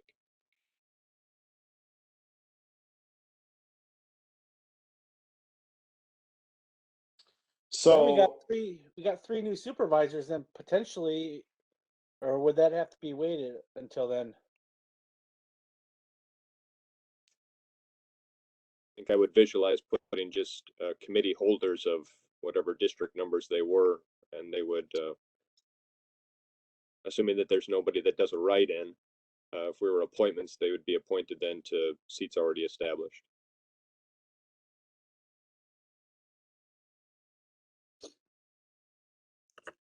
Mr. Chairman. Yep. I'm in agreement with Mr. Langrick. I think that that we should have an informational meeting instead of this letting this fall by the wayside. That gives the rest of the board an opportunity to think about this and to be aware of it and to give us feedback. The issue of of citizens being present or not, it has not, in the past, we haven't required that citizens be present, should be appointed. We've appointed lots of citizen members without their presence. And I don't think we should let that stand in our way. We can appoint citizen members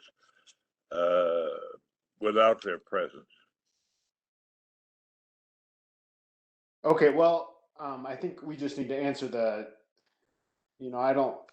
I guess I don't know that there's ever been a doubt in my mind that we needed to have a special meeting to discuss this with the county board and to share everything and let them choose what they want to do. Yeah. I think we were trying to answer Supervisor Lux. I mean, I think she had the question about should we try to do this at tomorrow night's meeting? Does anyone else want to try to do this at tomorrow night's meeting? Let's just get that off the table first here. I'm not saying that I like that idea. I was just suggesting it as a potential option if we're concerned about wondering whether we should even bother to move forward based on their reaction. I do have one other thing to add. So I was in contact with the La Crosse County Administrator and asked if he would be willing to come to any of our meetings, whether it be and I was thinking the full county board special meeting, to specifically answer questions on how it works, because they're doing it very similarly to what we've proposed. So I thought it might be helpful to have him there to really be able to very specifically answer how they are actually doing it in real life. But I haven't, he would need a date, and he is committed to attending virtually. So as long as we make sure whatever option we choose has a virtual option, he'd be willing to do that if we're interested. Well, I'm in favor of a special meeting. Yeah, and this committee's already decided that unless we want to reconsider it. So I don't think we need to go through any formal motions there.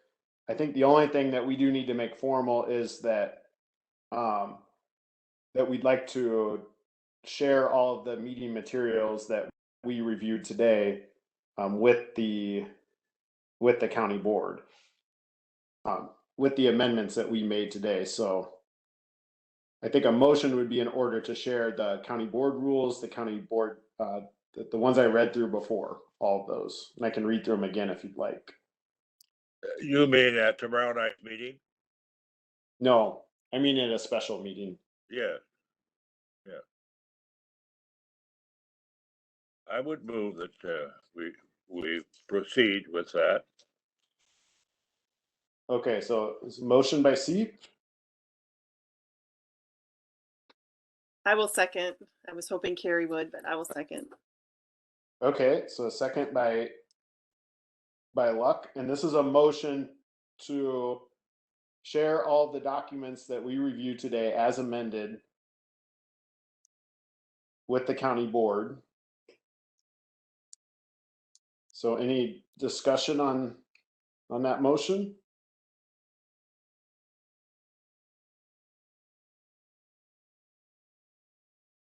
Okay, I think we need to, since there's a little confusion, I think we just need to take a roll call vote on that one.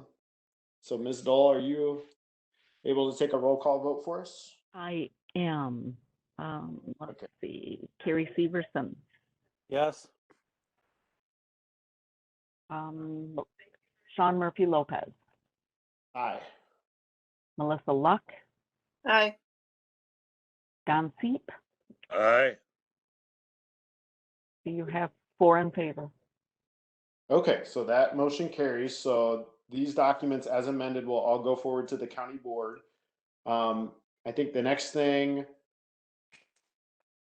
on our agenda is the resolution for documents listed in agenda item number 6A. I think it should have said 5. I'm not sure why I wrote that, but anyway, the resolution. Mr. Langreich, did you prepare anything to share with us?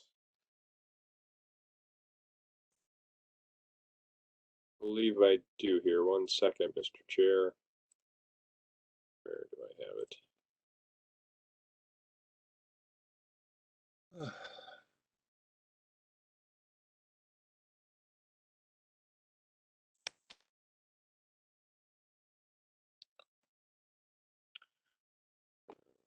Second.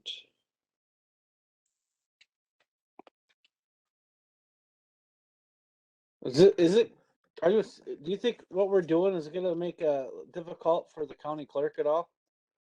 On him trying to be our clerking of the county board duties? When we do the organizational meeting and special meeting and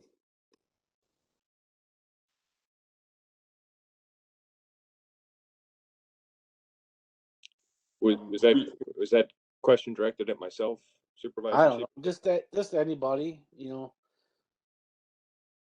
how are their lives going to be impacted by what we're doing? Like, Mr. Chair.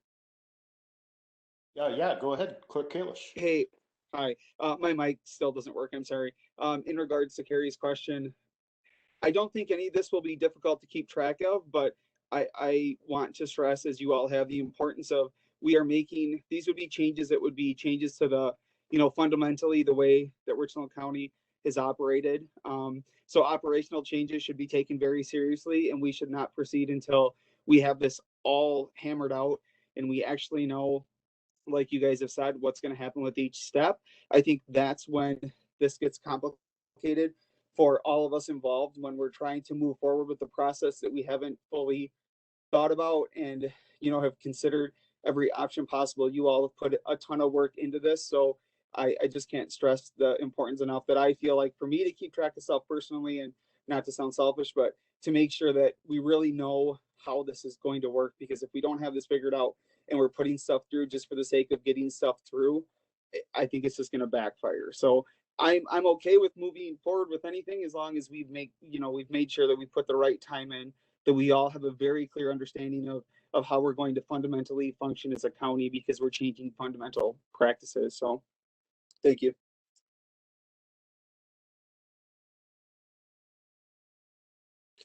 Okay, thank you. Mr. Langreich, feel free to go ahead. Okay, Mr. Chair, the resolution that's drafted is rather minimal. It's trying to just capture the policies and the rules in the structure document that's going to change. It reads, whereas Richland County Rules and Resolutions Committee and Ethics Board is charged to review and recommend any changes regarding the rules of the county board and committee structure, and whereas Richland County Strategic Plan directs consideration for streamlined organizational structure effectiveness, strategies intended to enable the county to find operational efficiencies, and the plan further specifies the action of a biannual review of committee structure with possibility of consolidation.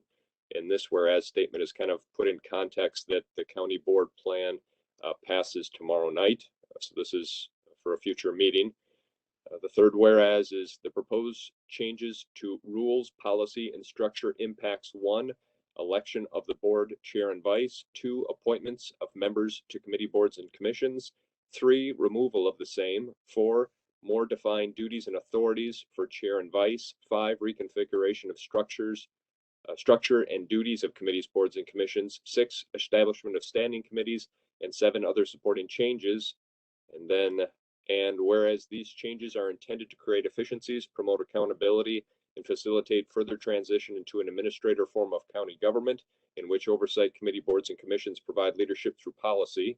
And whereas the Rules and Resolutions and Ethics Board Committee has fully considered this matter and is now presenting this resolution to the county board for its consideration, now there be it resolved by the Richland County Board of Supervisors that the proposed amendments to the rules and county board, to the rules of the county board, management policy, and committee structure document are hereby adopted, and the changes to operations and structure will be implemented through administration and preparation for the 2022-2024 county board session.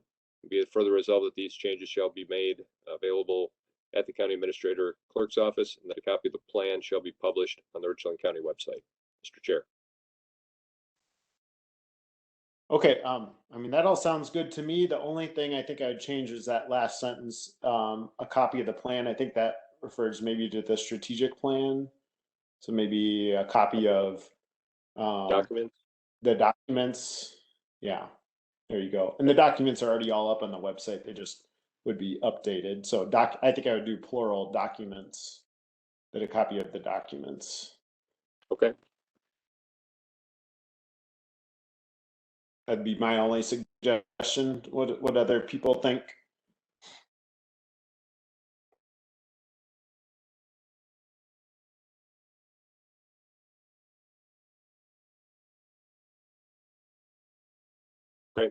Thank you, Mr. Chair.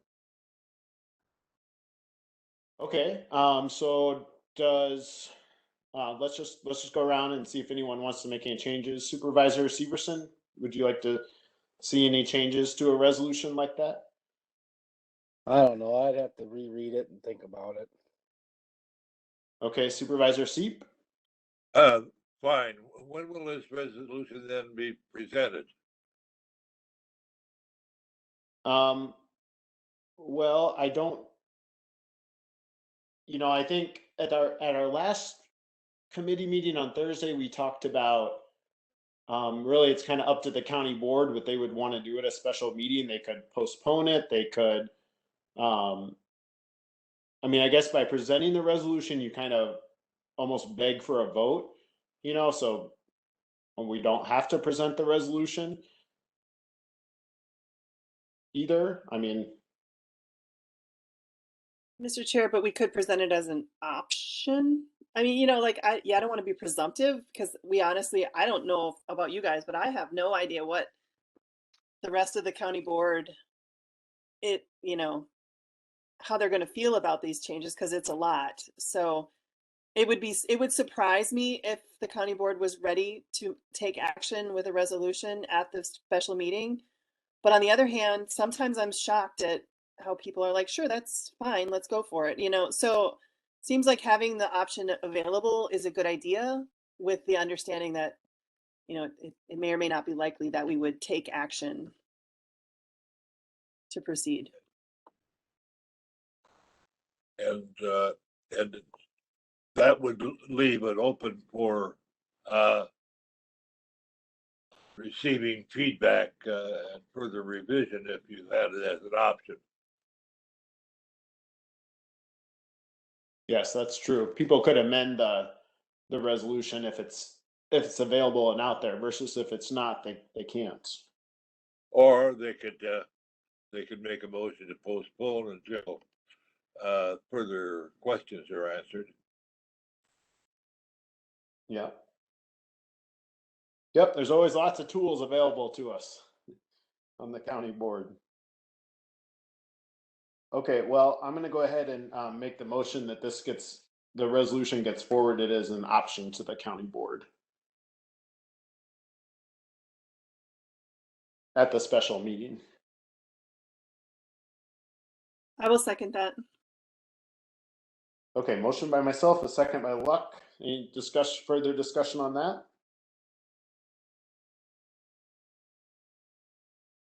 Okay, let's take a roll call vote on this as well. Ms. Dole? Right, let's see.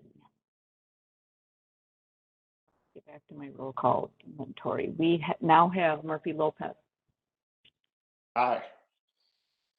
Melissa Luck, Aye. Don Seep, Aye. Carrie Severson. Aye. You have 4 voting aye. Okay, so that motion carries. Okay, any other things anyone needs to bring up under these topics before we move on? Okay, let's go to number 7 then, per diems and mileage. Supervisor Severson asked me to put this on the agenda, so I'll hand it off to him so he can share his thoughts with us. My thoughts were if we were just restructuring and everything that we should probably consider changing the per diem amount that people get. And I don't know how long, if it's going to be, how long these meetings are going to be, if it's going to be worthwhile. I don't know. I'm just bringing it up. I want everybody to know, and Clerk Kalish knows this very well, and I'll let the citizens know that I do not collect a per diem at all from the county, and I haven't in the last 5 years. And I'm bringing this up just for consideration, that I think that when we start consolidating, that we may have potentially a lot of stuff that we're going to be discussing in committees and a lot of other work that's going to be done, and I think people may want to be compensated for that. It's up for discussion, I guess. I know Juneau County does $40 per committee meeting and $50 per county board meeting. We did a survey a year ago or two, a couple of years ago, and Richland County is one of the lowest in the whole region. I agree that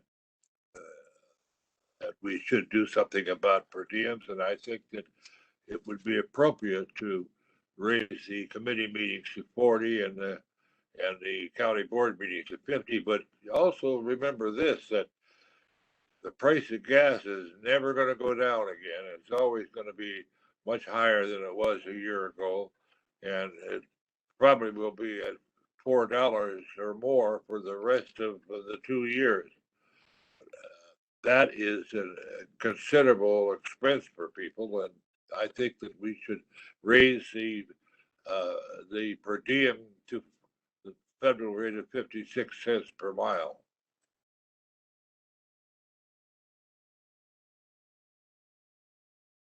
One thing I just learned from the mileage. I meant the mileage.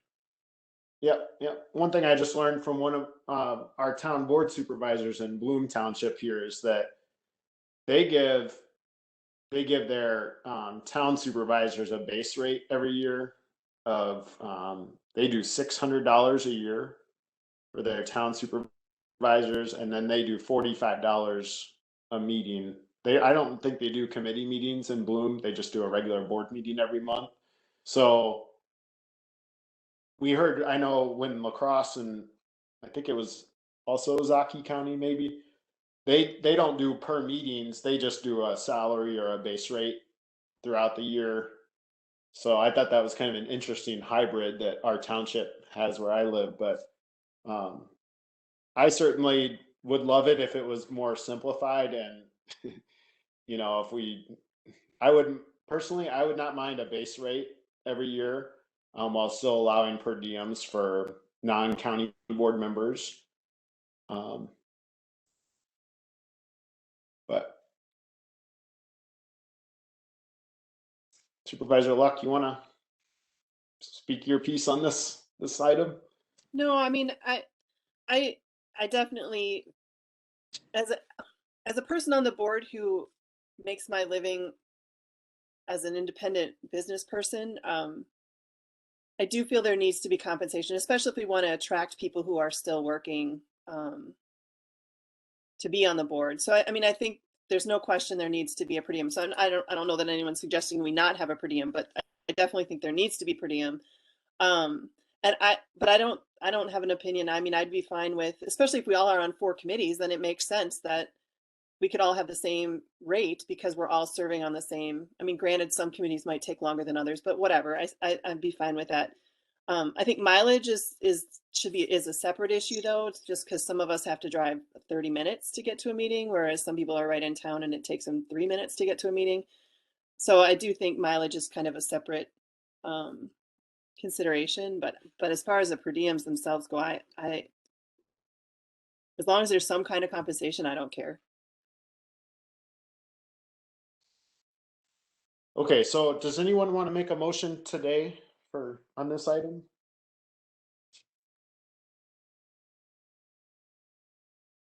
I move that the per diem rate be raised to $40 for committee meetings and $50 for county board meetings. Okay, got a motion by Seat.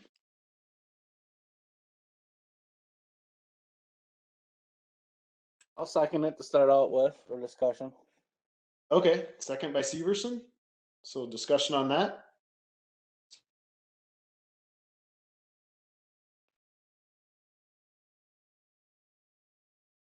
I don't know about you all, but I put in a lot more work for committee meetings than I do county board meetings. Absolutely. 100% agree with that.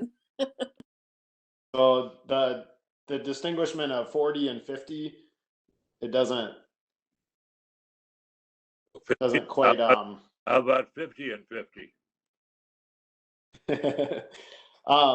I guess I'm personally a little bit more in favor of a flat rate for all 21 county board members. This, of course, wouldn't include our county board chair. They already get a base salary that's separate, but I think I'm a little bit more in favor of a flat rate. So I think I would kind of put my opinion over in that bucket. Well, Administratively, wouldn't that be easier on the clerk?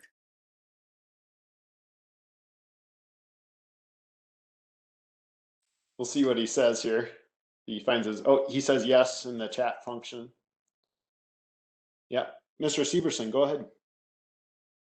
I don't know, I just, thinking like being on strategic planning, some of that stuff took like 3 to 4 hours. Like we're already at the 3-hour mark here today at doing this, so we're giving up our time for doing anything. And I just don't think, I don't know, I don't think $30 is quite the way to go, or maybe 40 is probably not either. Way a lot of some of these ideas and the way that we're doing stuff now, and it's almost like it's a freaking part-time job. I would agree with that. But on the other hand, part of me is, yes, I want to be compensated, but I'm not expecting, a part of me is also doing this as a public service. So I concur. The problem I have is because I'm self-employed, when I'm not working and I'm doing this, I'm not earning money. So, I'm not listing stuff on eBay. I should be upstairs making stained glass right now. I have orders that are so I have things that if I don't get them done, I don't get paid. So, that's the struggle for me. But on the other hand, I'm not doing this for the money. There's no question that I am not in this for the money. I just, I need to find some kind of balance between being somewhat compensated, but also doing some, as if a we were in it for the money, we wouldn't be here. Absolutely. I agree. That's what I'm saying, is I'm not saying we need to, say that I need to be compensated, a ton of money. On the other hand, what I come back to is wanting to attract new people to the board. Absolutely. And younger people to the board. And that's where I think the per diem could really make a difference. And especially since we do need to be flexible with time, essentially we're trying to attract independent business owners or people who are self-employed because they have the flexibility to make the meetings and things like that. So those are the kind of people that are like me that, when you're not working, you're not making money. So, so I do think it's an important discussion, and I'm not sure I'm ready to just make a flip decision right this minute. I guess the same thing as we're talking about with all these changes. I think it might take some careful consideration, although having a place to start, sorry, that's my phone. Having a place to start is always helpful. So if we want to make I would be okay voting on this today, but I think it merits further discussion. Mr. Chairman. Yeah. I see I think a problem with a flat rate in that you may have a board member who only has one meeting a month, and you have other board members who have 8 or 10 meetings a month. And so that would be difficult to give the same flat rate to someone who only has one meeting a month. I think you're probably going to be more fair to have a per meeting rate for per diem, and perhaps it should be higher per meeting with a cap on it per month or something. Well, and maybe this also depends on what happens with our committee restructuring, because if the county board decides to move forward with committee restructuring, a flat rate might make more sense and a higher rate might make more sense. If they decide not to, a per diem change might not make as much sense. So agree. I guess on the issue of this motion, I guess I would vote no I would intend to vote no at this point, so that we can see what the county board decides, and then this committee could retake it up again at a later date. I would ask the body to withdraw my motion. Okay, so it's a motion to withdraw. Is there a second for that? I'll second. Okay, second by Luck. So we got a motion to withdraw consideration of the motion to increase the per diem rates for meetings. Any further discussion? Any discussion on that motion to withdraw? All those in favor say aye. Aye. Aye. Carrie, what's your? I'm in favor of withdrawal. Okay, all right, I am too. So that motion carries unanimously. I just want to read just for into the record. So our clerk did write a flat rate for all meetings or an annual salary would be easier to administer. So we've got his opinion on it, and let's just keep moving on our agenda then. And thanks to Mr. Severson for suggesting that. I think it's a good discussion to have. So agenda item number 8, this is closed session under Wisconsin statute 19.851F, considering financial, medical, social, or personal histories or disciplinary data of specific persons, preliminary consideration of specific personnel problems, or the investigation of charges against specific persons, except where paragraph B applies, which if discussed in public would be likely to have a substantial adverse effect upon the reputation of any person referred to in such histories or data, or involved in such problems or investigations. And this is a bid process complaint. So I think on this one today, let's go ahead. Let's see if there's a motion to go into closed session first. So moved. Okay, motion by Law. Digital audio. I'll second. There's second by Severson. And then let's go ahead and take a roll call vote on this one today. Who all do we want in the meeting? Is there any discussion on going into closed session? Go ahead. Who all should we allow into the meeting? Okay, so let's just make a list here. So it would be the 4 committee members. And then Mr. Langrick. Mr. Langreck. Anyone else? Do we need Attorney Wendell?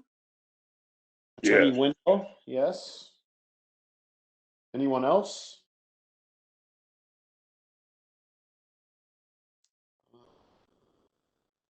Okay, someone said they need to connect via phone. It says their identity is Richland County. I'm guessing that's MIS. So Clerk Kalish is asking if he should be in the closed session.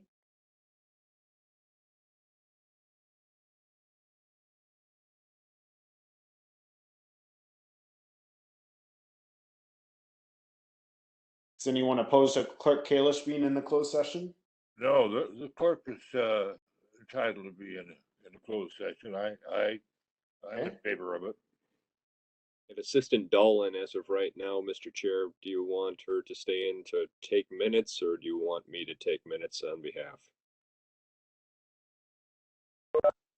I see no reason why Ms. Dahl cannot stay in as she's a confidential secretary or confidential assistant. Okay, is anyone opposed to Ms. Dole staying in the closed session? Okay, I'm not hearing anyone. So I'll just read the list of people we have, the 4 of us. And then we have Mr. Langreck, Mr. Wendell, Clerk Kalish, and Ms. Dole. Okay, so I need to do not start because WRCO News is still on. I have we won't. several Still gotta do the roll call vote too. So we're not there yet. Yep. I just had to get Okay. on where I had a voice so I could make sure. Oh, that was you. Okay, I was thinking maybe that was messaging us. Okay. No. So Ms. Dole, if you could take a roll call vote, please.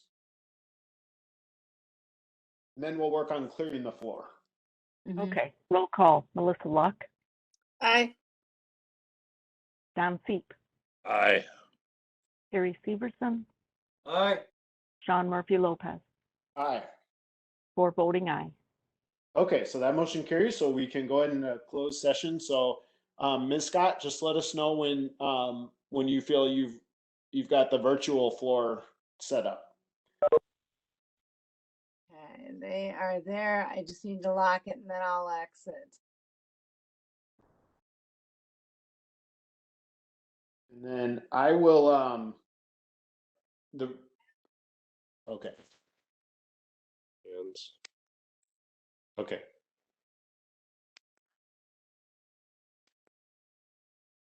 Okay, Barb's trying to join now, and she did say that we need to, there we go. oh, there she is. Okay. She did say she wasn't sure if we were recording or not, so, Clint, that's something that you'll need to talk with Barb about before this video gets posted. Just make sure that nothing from closed session is out there. Sure. And I think it was recording, but Okay. Okay, so let's go back to our agenda here. So we are back in open session. Agenda item number 10, possible action on items discussed in closed session.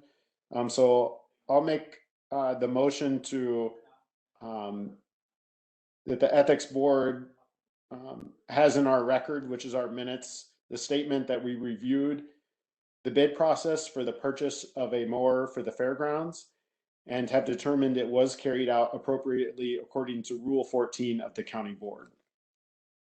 I'll second. Okay, so motion by myself and second by Luck. Any discussion on that motion? should I abstain Okay. from this vote? I don't think you can, or we won't have a quorum. Okay. That's correct. And I think we just need to do a roll call vote too on this one. And I think it speaks to you wanting to make sure that it was ethically reviewed, Carrie, that you're in agreement that that we should have reviewed it. So I don't think it's bad that you're voting on this. All right.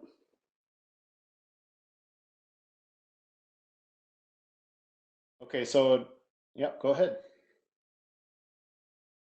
Ms. Dole, Yes, go ahead okay. with the roll call vote. All right, roll call. Let's see, who do we have left? We have Carrie Severson, Aye. Sean Murphy Lopez, Aye. Melissa Luck, Aye. 3 voting aye. Okay, so that motion carries. I'm going to also make the motion that we refer to the Finance and Personnel Committee the topic of developing a policy on donations, and that policy should be prioritized. I'll second. Oh, good. Okay, so motion by myself, a second by Severson. Any discussion on that motion? Okay, let's take a roll call vote on that.